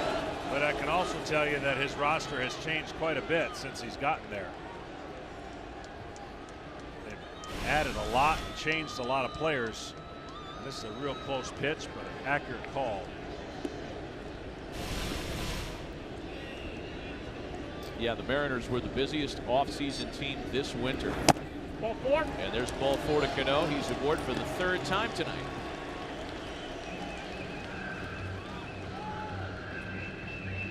JP, at the center of all the change in Seattle are 2 big bats, and they're both here playing for Team Dominican Republic this week.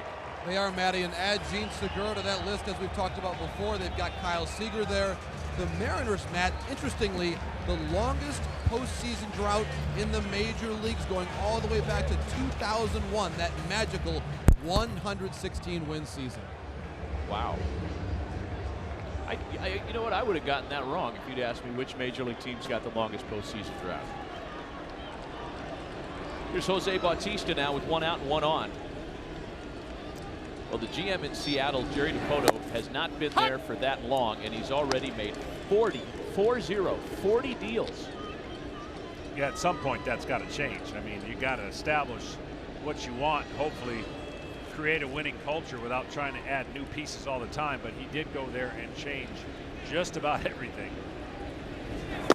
Jose Bautista with a 1-1 count here, batting with a runner on and 1 away. Top half of the 5th in a 1-run game.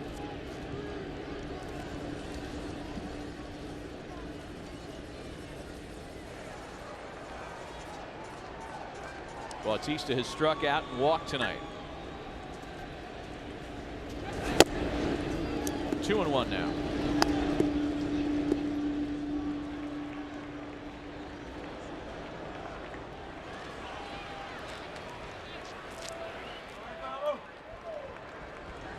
Carlos Santana waits on deck for this stacked Dominican lineup. Jose would like to have that swing back. High fastball. And that's the fastball I'm talking about. Not everybody can pitch up there and be effective, but it just looks too good to be true. Throw a little bit above the hands. If that ball's 2 inches down, we're talking Western Metal Supply Company, the building in left field.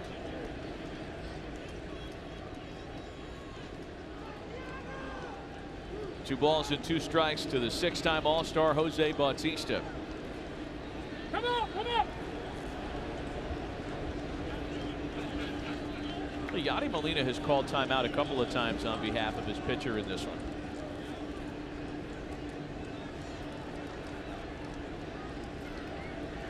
Bautista back in. Santiago sets the 2-2. High fly ball out to left. Exactly what they wanted to do to him, too. Crowd him up and in. And there are 2 gone.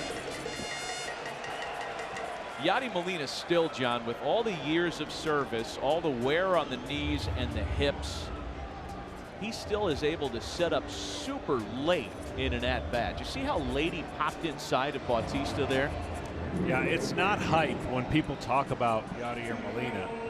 I got a chance just to play my end of my career with him and see him up close. The preparation and the attention to detail. And he takes so much pride in getting his pitcher through the game and through an at-bat. And of course, with the Cardinals, he's become their every year MVP, basically.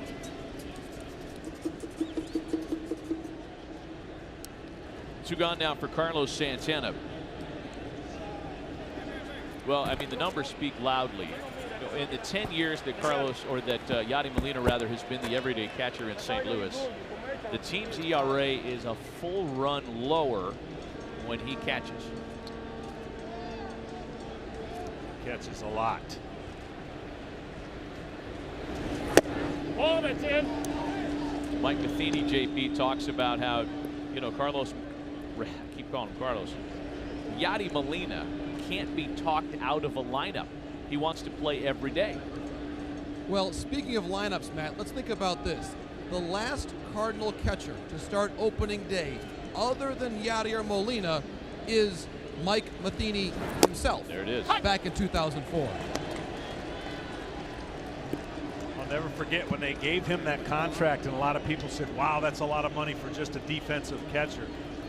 But since that contract, and since actually Albert Pujols leaving, he has stepped up offensively, and he is a dual threat. He's no longer thought of as just a defensive specialist. Setting up inside is Santana. Santiago misses there.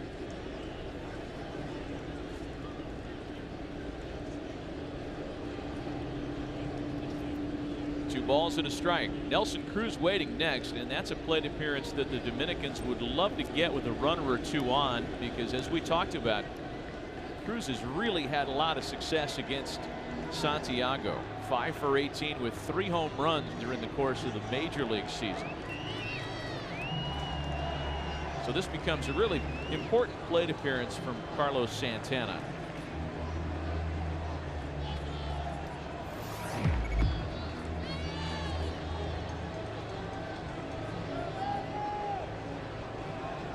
Tell the importance of this type format. I don't know that you would see this many meetings and timeouts in a regular game.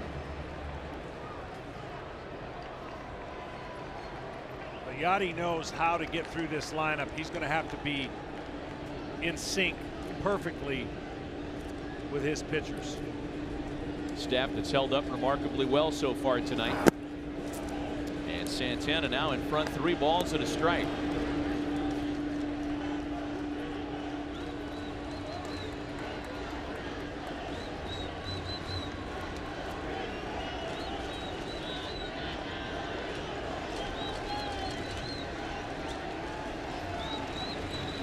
The 3-1 home. On the ground at third. Great pick by Correa. That ball looked like it was ticketed for left field. Carlos Correa does his thing at shortstop during the major league season, playing a pretty good third base here in the World Baseball Classic. 2 years in a row. And sponsored in part by the Puerto Rico Tourism Company. Visit cpuertorico.com to plan your trip today. And by Wendy's.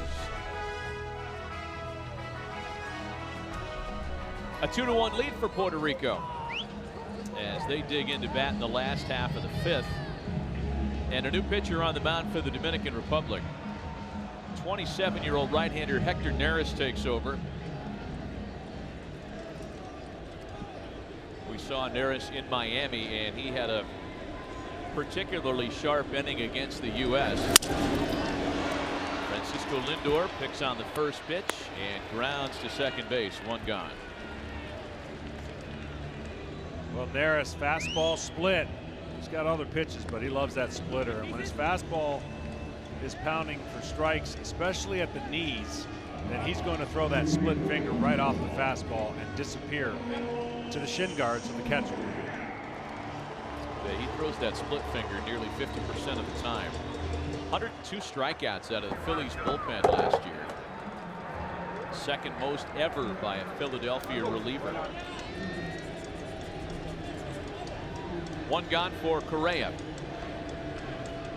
Carlos has grounded into a double play and walked tonight.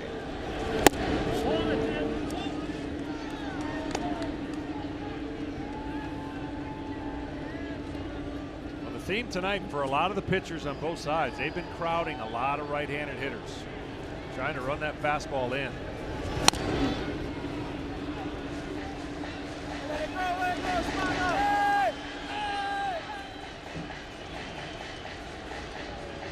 Carlos Beltran waiting on deck. One out, bases empty. Home half of the fifth.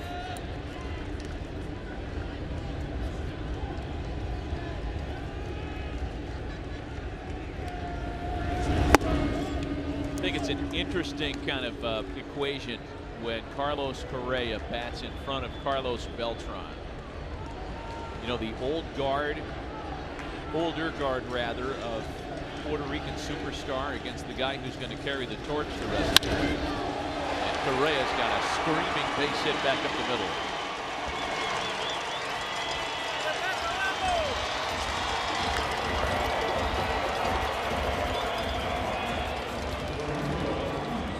Carlos Beltran addressed this team before pool play began last week and told his teammates as much. Said, look, I played in this event as a young player with the likes of Pudge Rodriguez and Bernie Williams, and now I'm the old guy, and it's a pay it forward thing. Carlos Beltran won't be around to play in this event 4 years from now, but Carlos Correa will, Francisco Lindor will, and they want to keep that kind of proud tradition of Puerto Rico in the World Baseball Classic going. They're all set for years to come with this group too.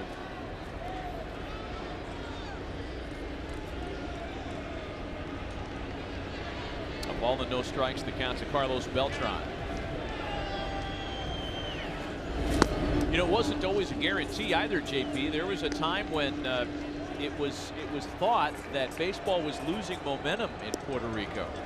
Well, quite the opposite now, Matt. And one note that I love here as we look at Beltran and Beltre on the same field, they rank second and third on a good news, bad news list. Most hits among active players without having won a World Series. The only player with more, Ichiro Suzuki. Beltre and Beltran. Well, I can tell you this, the two sneakiest offseason moves, the Houston Astros added two veteran left-handed hitters, and in this case a switch hitter in Beltran. But that's going to go a long way in their locker room. The one thing that I felt, and the one thing that people can't measure, is what happens to a club when you've got all kinds of numbers and studs and the statistics. You need that presence in a locker room, and they've got it now, and Beltran is going to add to what already is a very good young roster in Houston. Yeah, Brian McCann coming over this offseason. Carlos Beltran. You'd think, and it looks like they're healthy. A healthy Dallas Keuchel, a healthy Lance McCullers. I mean, their offense and batting lineup is going to be very difficult to navigate through.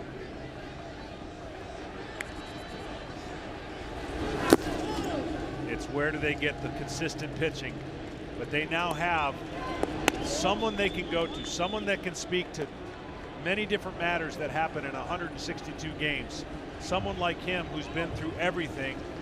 And as we asked the manager of Puerto Rico, who spoke in the beginning, and they said the two guys that spoke This was one of them that talked about more things off the field and representing Puerto Rico.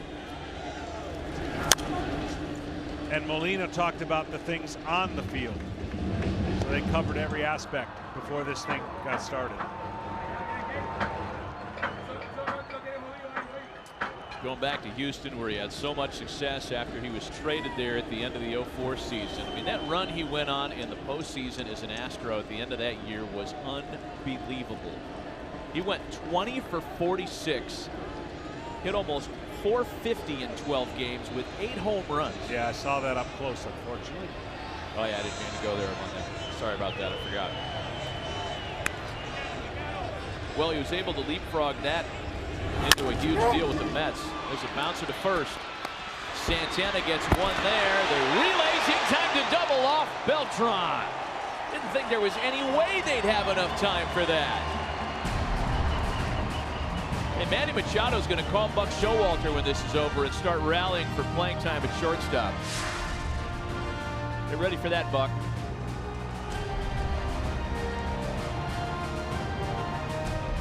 Oh boy. Still a 2-1 ball game as Puerto Rico goes to the bullpen for just the second time tonight. Hector Santiago was terrific over 2 2/3 scoreless baseball, and he hands it over to last year's Detroit Tigers minor league pitcher of the year. In fact, it was the second time in as many seasons that Joe Jimenez has earned that honor. Got into 55 games last year, over 3 stops in the Tigers system, and ended the year with a 1.51 overall ERA. Well, Cruz didn't like this. He thought it was down. Maybe had a little bit of a beef. 3/4 delivery. Cruz the other way. That ball carrying Rosario in the corner there to make the catch, and there's one away. They follow every pitch of this year's World Baseball Classic live with the MLB.com at-bat mobile app. Stay connected to the game's best players all spring and all season long with radio broadcasts and video highlights. Download MLB.com at-bat today, your #1 app for live baseball. And a reminder to join Major League Baseball in the new era as we celebrate opening day. Wear your cap on April 3rd and share a photo on social media using the hashtag #CapsOn. Tune into all the action on April 3rd on ESPN, MLB Network, and MLB.com. Here's Adrian Beltre now. He looked nothing more than to atone for that 2-base throwing error earlier tonight.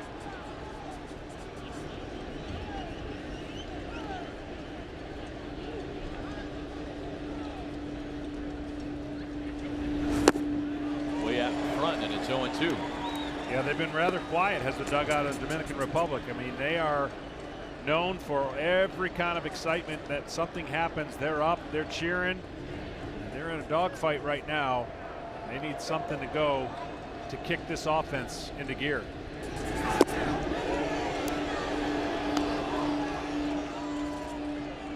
Ball and 2 strikes. Even the fans are getting into the hair dye.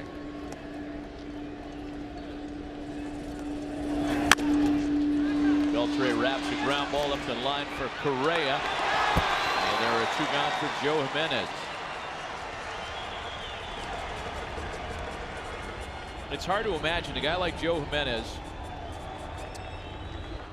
who teams completely whiffed on as an amateur. Undrafted out of Puerto Rico's baseball academy back in 2013. Guy's got a mid to upper 90s fastball, big time slider. He's been on the futures game roster each of the last 2 years, and with the seemingly endless Tigers bullpen issues every year, you'd imagine he'll have an opportunity sooner rather than later at the big league level. Here's Gregory Polanco now. He's trying to put together the first 1, 2, 3 inning of the game.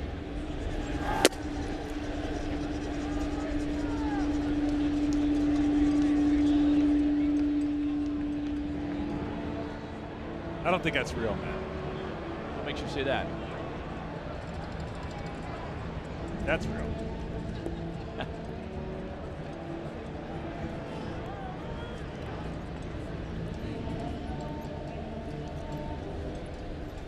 This event bringing in countless streams of revenue to the downtown San Diego hairdressers.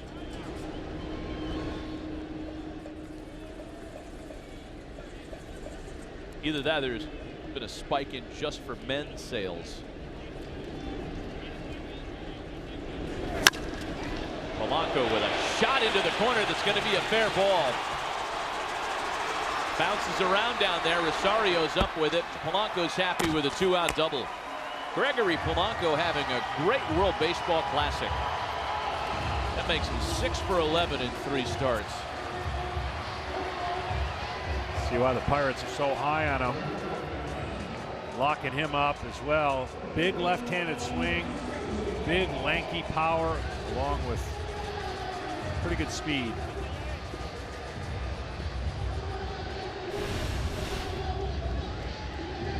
He tried to get it up. The ball goes down to a typical left-hander that likes it. To get the ball above his hands. Maybe that doesn't happen. The ball over the bag, but even though it went by the Rivera in foul territory. I thought that ball was going to hit Tom Halligan, the first base umpire, crew chief here in San Diego. Nimble.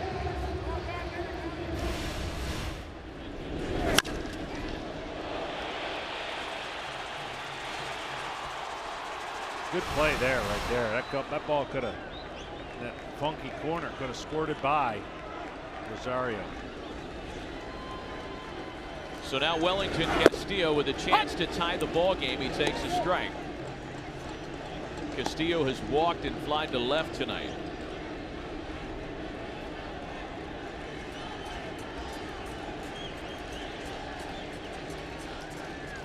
Polanco's the tying run at second with 2 gone.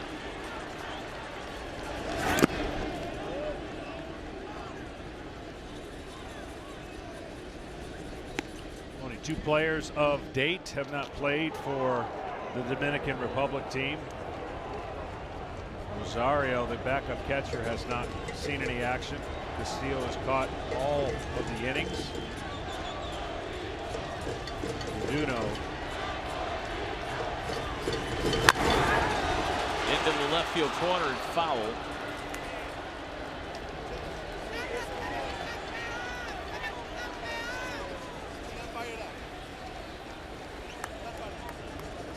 A ball and 2 strikes to Castillo. Yeah, I'm a little surprised actually that we haven't seen Alberto Rosario at some point. Dominican Republic played in a pretty breezy 9-2 win against Canada that you might have thought perhaps that'd be an opportunity to get the backup signal caller involved, but I think Tony Pena just wants to make sure he's always got that guy available in a worst case scenario. Either that or just give him the proportion he's used to for the Cardinals behind 0. Yeah, behind Yadier Molina. Next pitch from Jimenez and a check swing, a call, strike 3. Tying run left stranded. Nothing comes of the 2-out double. Played 5.5. It's still 2-1 Puerto Rico. And Rosario here for Puerto Rico. Sitting on 2-1. Make it 3-1 Puerto Rico.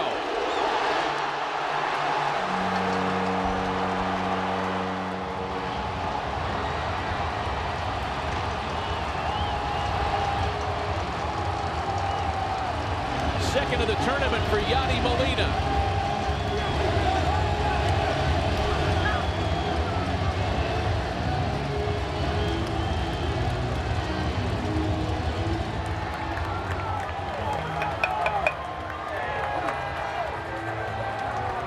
One common theme here in this tournament. You'll see more guys come out of the dugout after a home run or a run scored than you ever will during the season. Looks like Yadi sat on a split finger fastball and got it. No doubt about it. So now Javier Baez Hector Neris continuing after minimal effort in the 5th. He threw only 10 pitches. Oh my goodness. Baez with a big swing and a miss. See that rotation just hangs in the middle of the plate. Perfect balance, head down.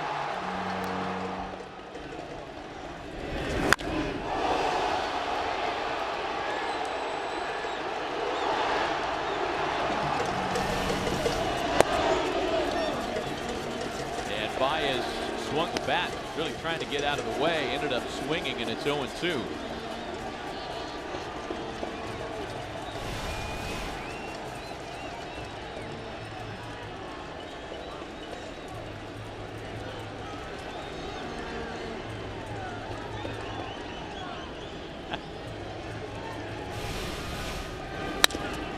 Two pitches beat the 3rd.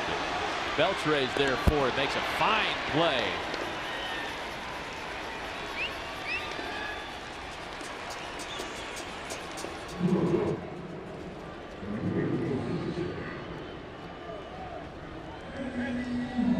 So 1 gone for Neris, and now Eddie Rosario, who has walked and doubled in a run tonight.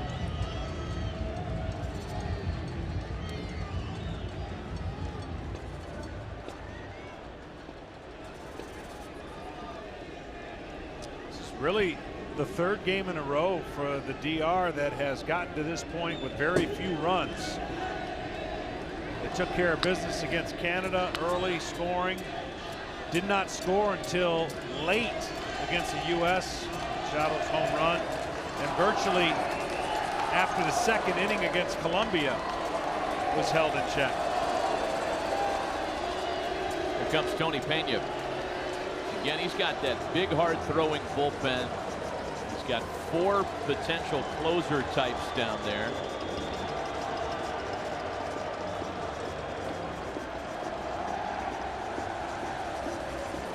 And that's going to be it for Neris.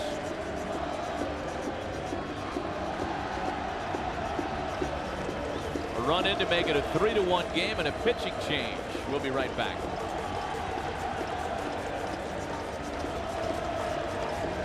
Amazon Web Services is going to give us the details. He knew it right when he swung. Perfect balance. Ball's absolutely crushed. He took advantage of a hanger. You see the exit velocity 100 miles an hour and the projected distance 369 feet. So Tony Pena goes to the bullpen. He wants a left-hander here for Eddie Rosario. Eddie Romero, the pitcher. One of a couple of Tampa Bay Rays in the Dominican bullpen. Yeah, this guy's got a great arm. It's 96 to 98. Very quick. Gets on the hitter, as you can imagine. Firm slider, about 89 miles an hour, and sometimes it may look like a cutter. Hard-throwing 24-year-old southpaw, and he gets in front 0-2. And there's that cutter, 91. TJ Rivera on deck.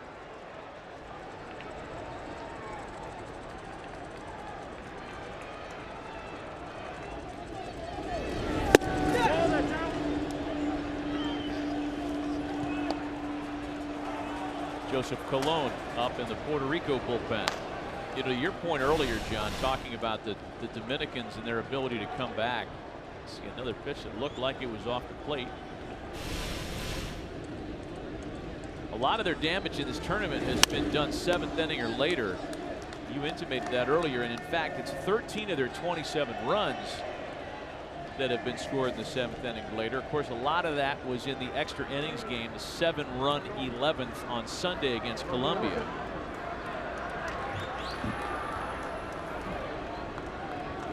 Saw the previous inning, a little disgust from the DR on that 3rd call strike to Castillo. So they want something given back to them that may be close.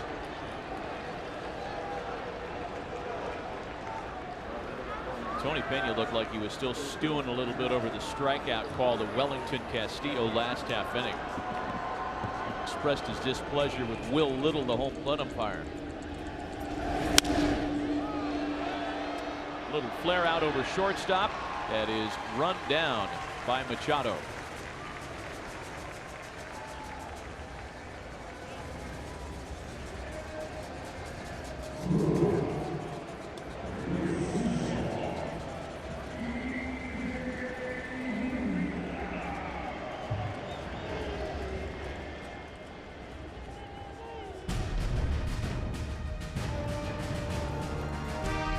Well, these are the standings for the two brackets that are getting us into the finals in Los Angeles next week. We're just getting started here in San Diego. This is the first game of the pool, so no records yet. You see, Cuba's really backed up against it. They take on the Kingdom of the Netherlands later on tonight on MLB Network.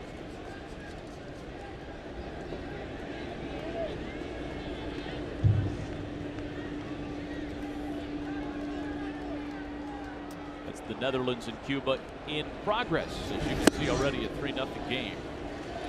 Rivera swings and misses. We mentioned Eddie Romero's numbers in Tampa Bay last year and billed him as a Tampa Bay reliever out of this bullpen, not noting that he was traded just a month ago. He's now Washington Nationals property.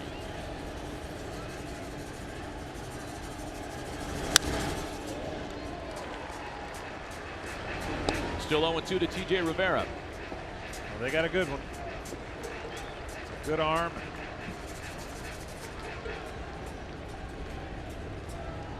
When the Dominicans bat in the 7th, they'll have the top of the order.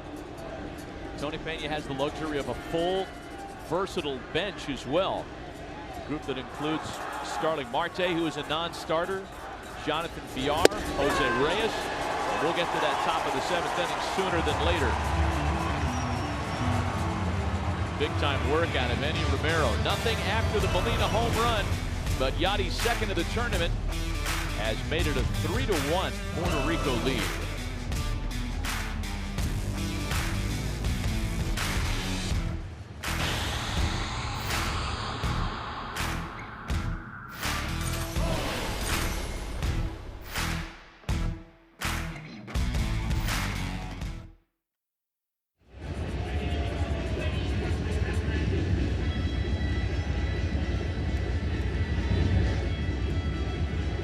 At the top of the Dominican order, nursing a 2-run lead here late, top of the 7th inning, back with John Smoltz and J.P. Morosi, Matt Vasgersian.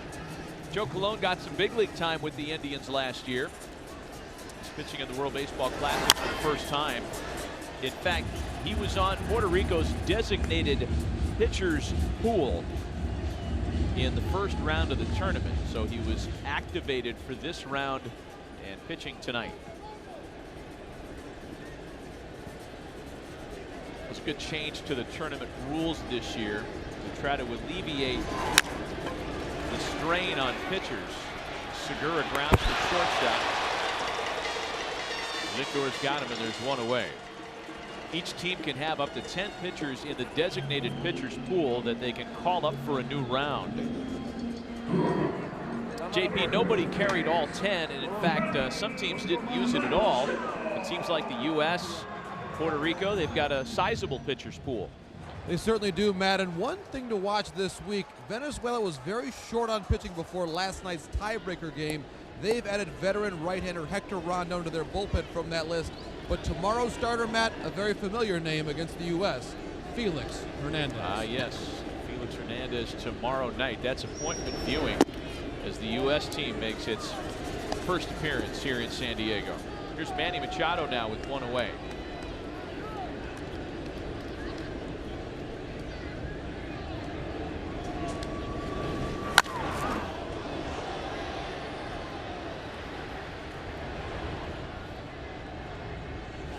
Manny does.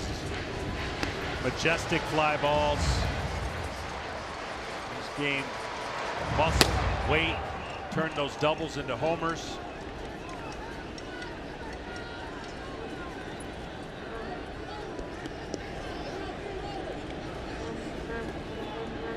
A ball and a strike to the three-time All-Star.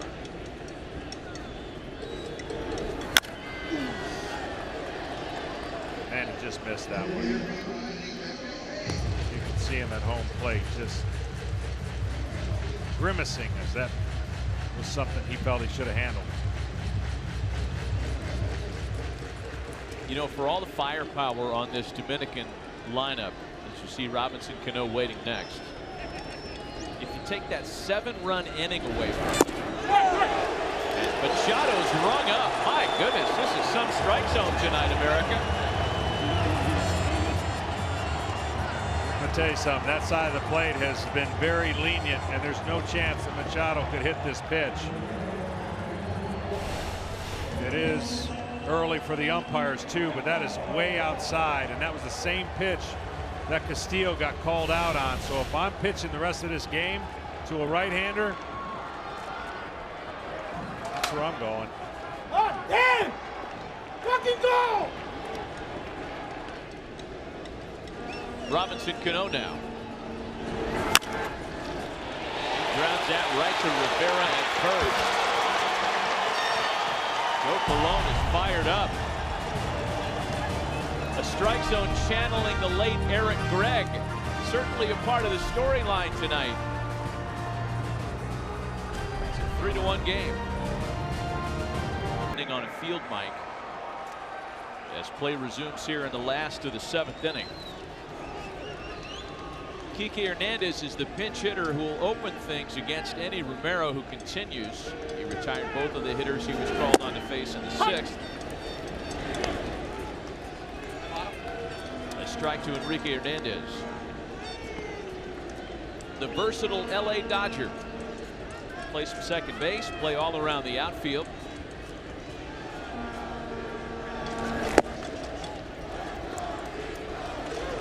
Ball and a strike. Top of the order next, Pagan and Lindor. And Puerto Rico would love some late insurance. Pretty good chance we'll see Dylan Betances this inning. He's hot in the bullpen.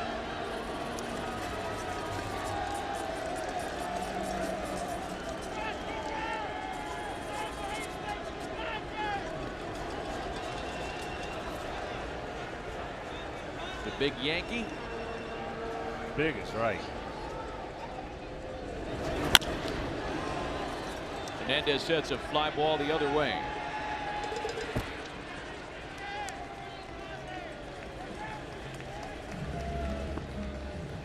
A 3-1 game in San Diego as we welcome you back to this World Baseball Classic telecast on MLB Network, presented by Geico. Looked like the Dominican Republic was going to be off to the races tonight. They got the bases loaded with nobody out to start the ball game. They were turned away. Puerto Rico was the first to score. The lone Dominican run came on a Nelson Cruz home run. Since then, Puerto Rico has added 2 more. 0-1 the count to Angel Pagan. Yeah, it really is hard to believe that that first inning went the way it did for Puerto Rico, but they got out of it and really have silenced the Dominican bats. And this lineup should not be one that you hold to 1 run. A ball and a strike to Pagan, who's been held hitless tonight.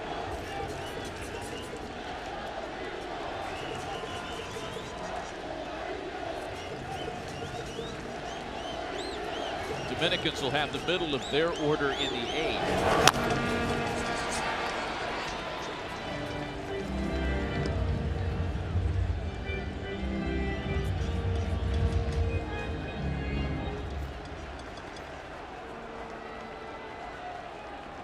The combination of Orlando Román and Hector Santiago got Puerto Rico through the first 5 innings tonight.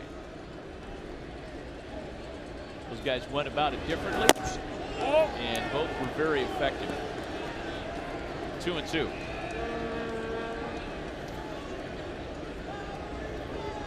Tomorrow, Team USA and Venezuela here at Petco Park. The Americans trying to advance to the semis for just the 2nd time in the history of their World Baseball Classic lives. That's back to Romero. And there are 2 away.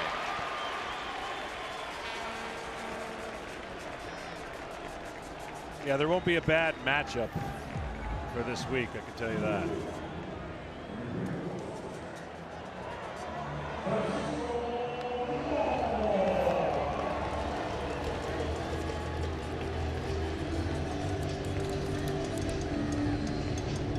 Netherlands and Cuba, as we mentioned, are underway in Japan, with the Kingdom of the Netherlands on top 4-0. That's just in the 2nd inning. Cuba winless so far in this second round. Here's Francisco Lindor now.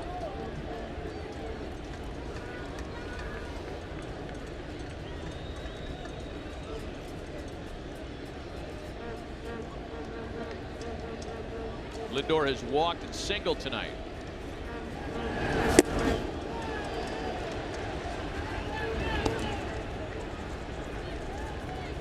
This game so far has had a much different feel for the Dominican Republic squad as to the three they played in Miami.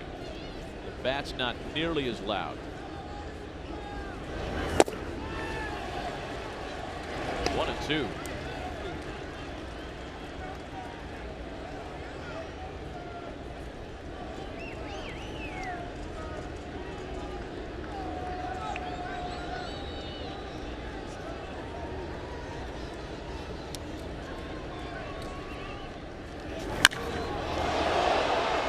Swats a fly ball to left. Bautista's got it. Bautista will lead off the top of the eighth. Middle of the order for Team Dominican Republic, trailing by a pair. One of these teams is going to stay perfect so far in World Baseball Classic play, and it's Puerto Rico that's 6 outs away from being able to claim that very fact. Joe Colon continues on the mound, and Jose Bautista faces him to lead off the top of the 8th inning. Bautista, Santana, and Cruz. New center fielder as Kike Hernandez stays out there after pinch hitting last half inning. Bautista's been quiet by his own standards tonight, 0 for 2 with a walk. In fact, the whole lineup's gone kind of quiet of late. Since the Cruz home run that led off the second, only 3 hits for Team Dominican Republic.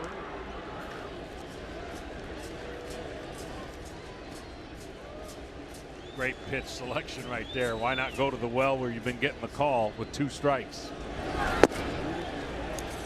2 balls and 2 strikes the count.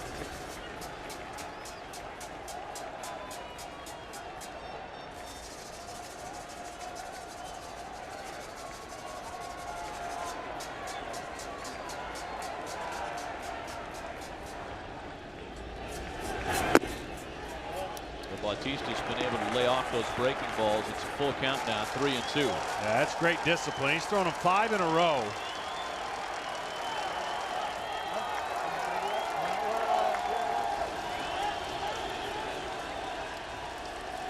That timeout appeal came from the hitter. Normally you'd be tempted to sneak a piece of cheese by a guy like this after 5 in a row. I wouldn't.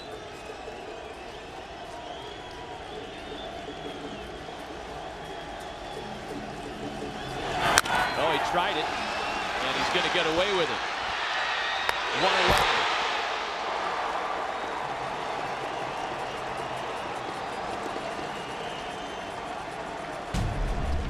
Well, nobody saw this one unfolding as a pitching and defense tonight, but that's in fact what's happened. Puerto Rico scored in the first. The Dominicans countered with their only run on the Nelson Cruz homer in the second. Puerto Rico's added 2 more on a Rosario double and a Molina home run. And they lead 3-1 here in the 8th. A lot of opportunities for the Dominican Republic. 0 for 11 with runners on base tonight. And now Carlos Santana with 1 out and the bases empty.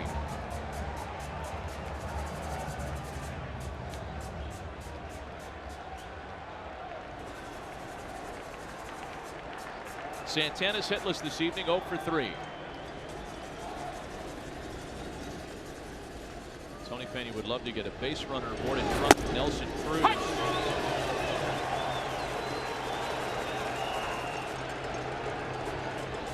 This is the kind of night that has you thinking about making a comeback, John?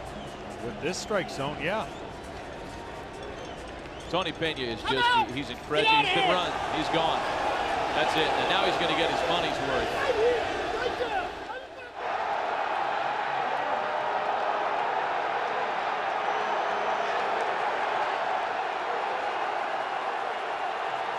This was a slow boil. Tony was super frustrated on the Wellington Castillo called strikeout in the 6th. And Will Little let him vent a little bit and then told him to knock it off. And Tony couldn't help himself on that call.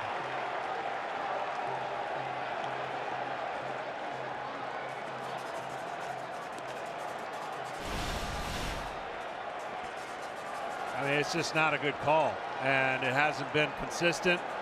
And you're talking about guys who know what the strike zone is. And as you mentioned, Tony had enough of it on behalf of his team. He's watched a couple crucial 3-strike calls on pitches way out of the zone.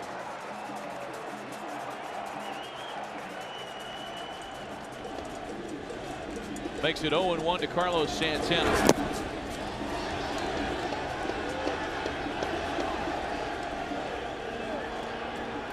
Now, pretty much the left ear of the umpire is going to be in that dugout.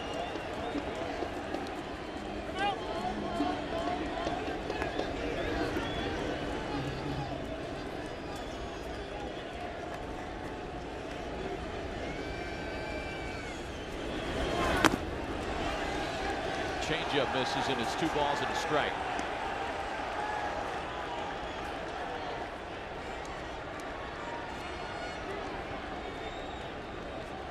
It was just leading up to that moment.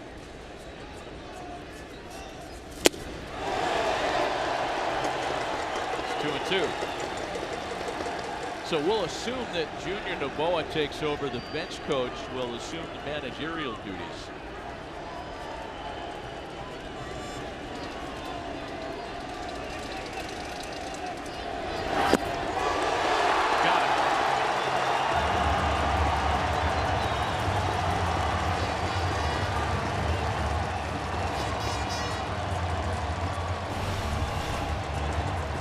Fastball down, that's where it started.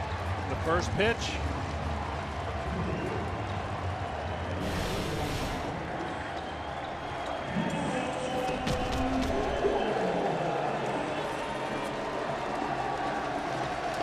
So here's Nelson Cruz now,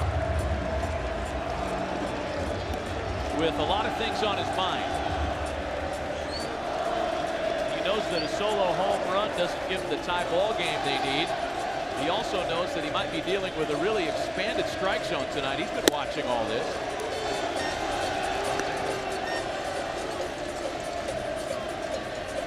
Puerto Rico is 4 outs away from doing something that no World Baseball Classic team has been able to do to the DR since 2009, and that's beat them.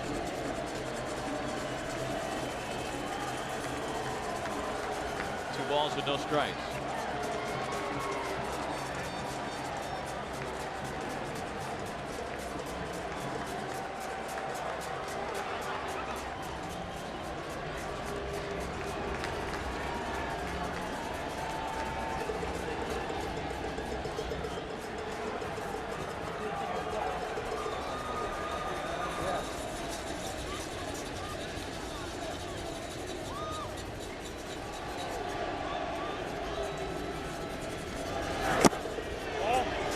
Three balls and no strikes to Nelson Cruz now. Adrian Beltre waiting on deck.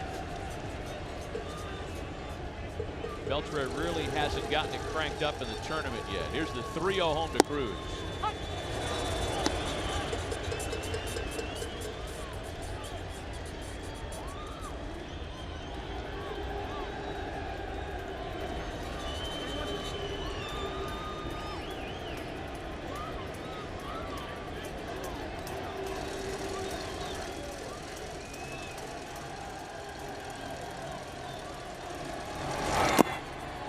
And there's ball 4 to Cruz. He's aboard. That'll bring the tying run to the plate with 2 out in the 8th.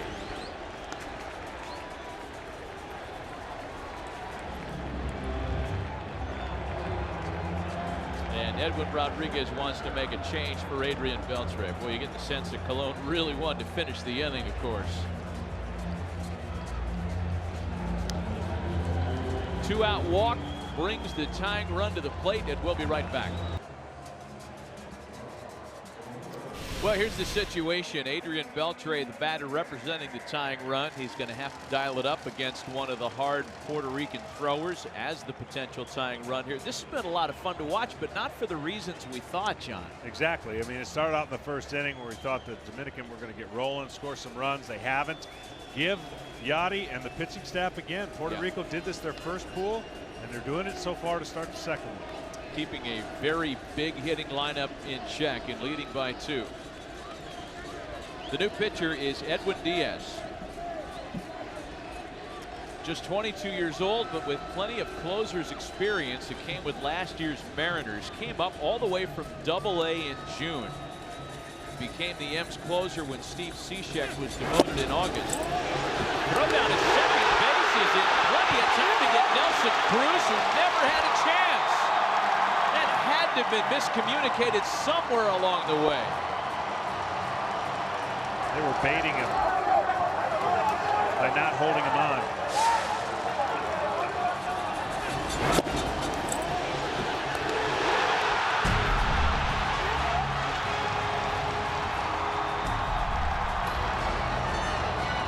And Beltre never even has a chance to swing the bat.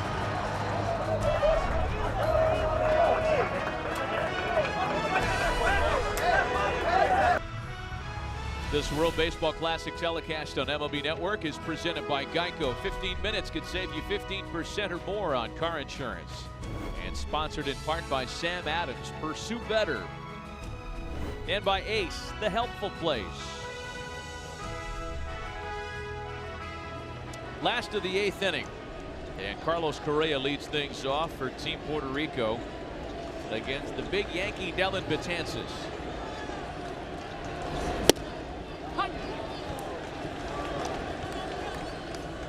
Betances gets the middle of the order. Correa, Beltran, and Molina in the 8th.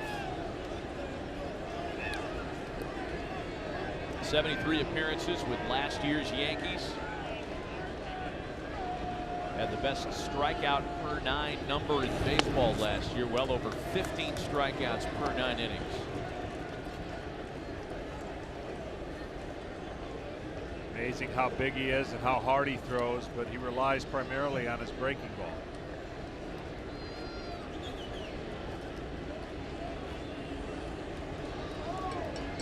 Yachty Molina to Javi Baez to throw out Nelson Cruz, who, John, as you mentioned and pointed out to all of us, was kind of baited into thinking he could advance on that with fielders' indifference.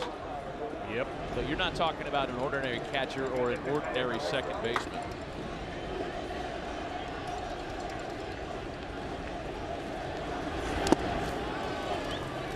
Three and one.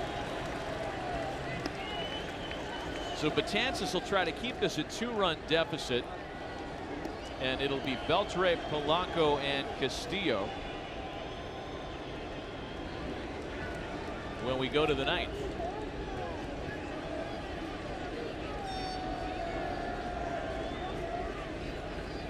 Single and a walk for Carlos Correa tonight. He takes a strike and it's a full count.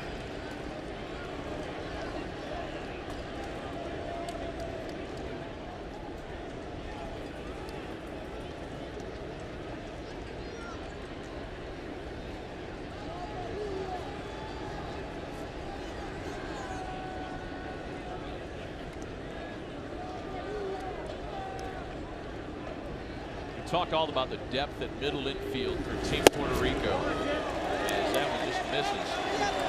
And it's really apparent on the defensive side. Some spectacular defenders. Well, you're never going to see this too often, but on this caught stealing, I want you to watch Baez right before he gets the throw. Already congratulating Molina on the throw. Didn't ever even look at the tag. This guy is one of the best at tagging the would-be runners, but this is unbelievable. Like Magic Johnson, no-look pass. That's a no-look tag. It's worth another look as Carlos Beltran takes a strike. I mean, he starts pointing right now, and he's not even looking at the ball in the glove. It's just, he's very talented.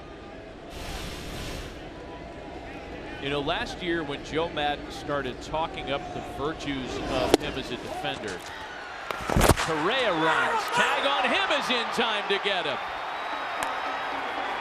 The Wellington Castillo says, I can throw too. Well, Castillo, the only way he's going to get this guy, he makes no movement. He throws from his knees. So the pitch is inside. Another perfectly placed tag by Machado. Watch this pitch. He reaches and throws from his knees. One hop. Gets him.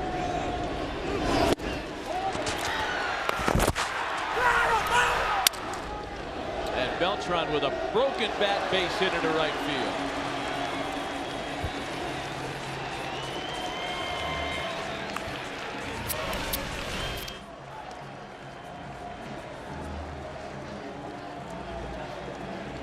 Right in the nick of time. Gets his leg out of the way. Well, maybe he doesn't get his leg out of the way. It goes into his leg first. Wellington Castillo's good back there. He's underreported as a catch and throw guy. His pop time was one of the best in baseball. As Molina fouls off the first pitch. 1.93 seconds to second base. That's the 4th fastest among all catchers who had at least 15 tracked throws. Martinez doesn't exactly get rid of the ball at a really fast pace because he's so tall, but he does throw it firm. You know, I want to get back to what we were talking about regarding Javi Baez. And you and I were in a lot of these same conversations with Joe Maddon when the Cubs manager started talking up the virtues of Baez. You know, you're used to a manager pumping up his guys. He wants to put the message out there with the writers and broadcasters that, hey, my guy does a lot of things you might not be aware of. And when Joe started talking about what a great tagger he was, we all kind of looked at each other like, great tagger? What are you talking about? And then you go back and look at the tape, and you see it play out in front of your very eyes like that play we just watched. And indeed, I don't know that I've seen anybody that quick, that nimble with his glove hand before. No, and his dominant hand is his glove hand, which is part of the reason his manager was talking about. And if I'm not mistaken, I think he does a lot with his left hand, which would be his glove hand. And that becomes natural to him, and being able to just, it's not just an Olay tag, it's a literal boom, boom, so quick that he catches it and finds the spot. He'll do it at third base. He does it at first base, second or short. Molina with a bouncer over the bag. Cano, an easy double play chance to set up the Dominican Republic for their last chance tonight. Well, Edwin Diaz will continue and look to close things out here in the top of the 9th inning. Bottom third of the Dominican order. Adrian Beltre was at the plate when Nelson Cruz was caught stealing to end the 8th. And it may come of interest to learn that Adrian Beltre has faced Edwin Diaz once. It was in the bottom of the 9th inning in a game last year in Arlington, Texas. Beltre got on base. The next batter was Zaruk Nedodor, who hit a walk-off home run. Beltre trying to get on base here to give his chance at least his team at least a chance to tie this one in the 9th. Gregory Polanco's had a nice night, a couple of hits. Swing and a miss. That's some changeup. More of a slider? More of a slider. He has the funkiness of his long arms with that fastball, and then he has a little downward tilt to his slider. He grabs one of those seams. There's the spin. And it was on the mark.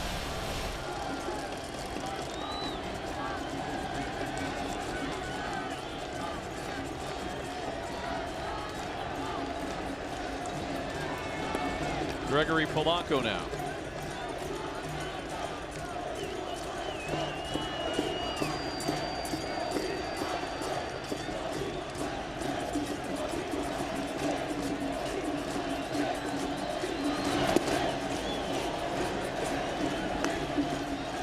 Polanco has 2 of the 6 hits for the Dominicans tonight.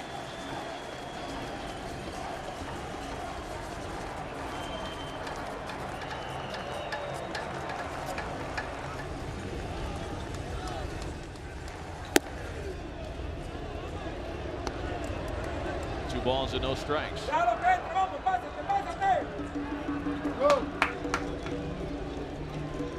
Tony Pena ejected earlier tonight. Big fastball that misses. It's 3-0 now to Polanco.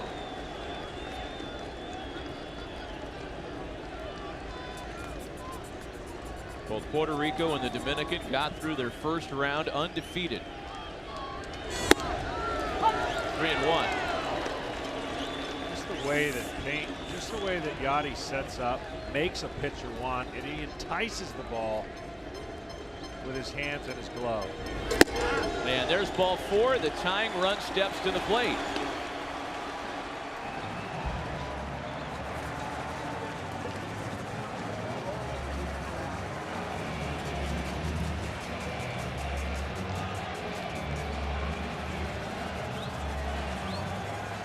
Wellington Castillo tonight has walked, flied to left, and struck out looking. And in fact, it was that called strike 3 in the 6th that really got under Tony Pena's skin initially. He simmered for a couple of innings, and then on a strike to Manny Machado erupted. That resulted in his ejection. Off-speed pitches in for a strike.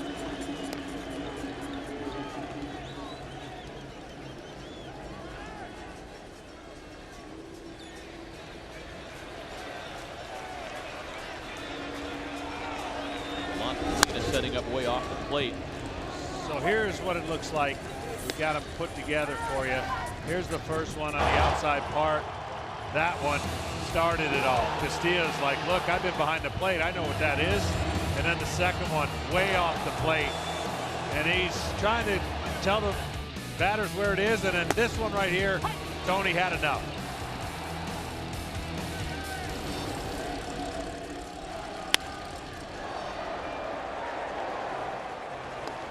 Still 0-2 to Wellington Castillo. Gene Segura waiting on deck.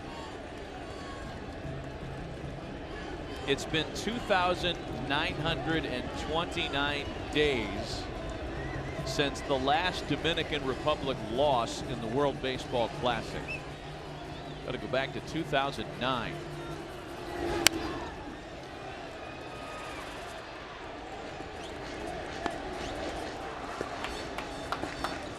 I mean, this is like seeing Superman bleed a little bit. This would be nothing of a comeback if you think about it. They were 5-0 down against the U.S. and pretty much seemed like it was over, and then rallied to score 7 runs. So 2 very capable. Down to their last 2 outs here, however. Maybe down to their last 1 out.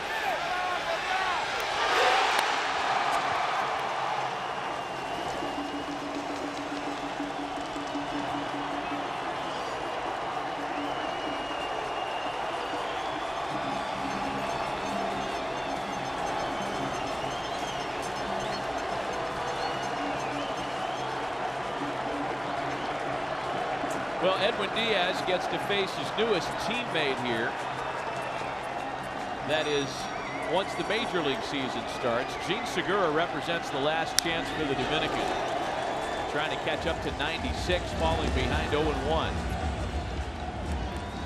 Gene Segura would love to give Manny a chance.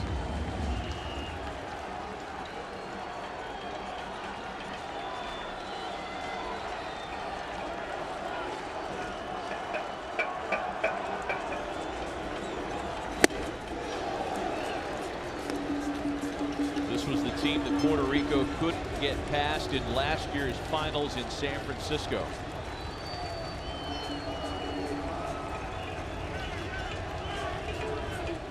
Strike on the corner. Yeah, why not keep going out there? I mean, that was paint 97 miles an hour. Puerto Rico's a strike away from a little payback. Diaz is set. He fouled off a really good pitch right there to Segura.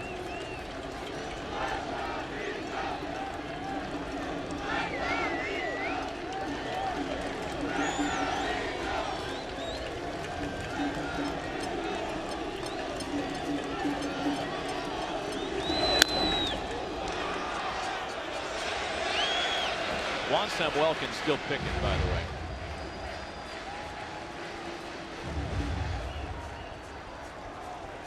Third base coach back in 2013 for the DR. 16 years in the big leagues. Yeah, he's all right. Still the ball and 2 strikes to Gene Segura. And that's going to do it.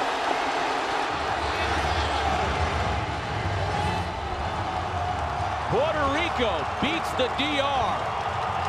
The Giant has been slayed.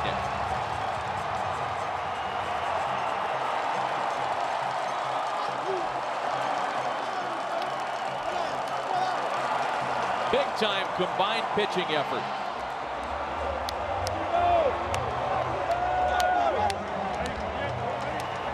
With Yadi Molina guiding the ship. A 3-1 victory for Puerto Rico to open the San Diego round.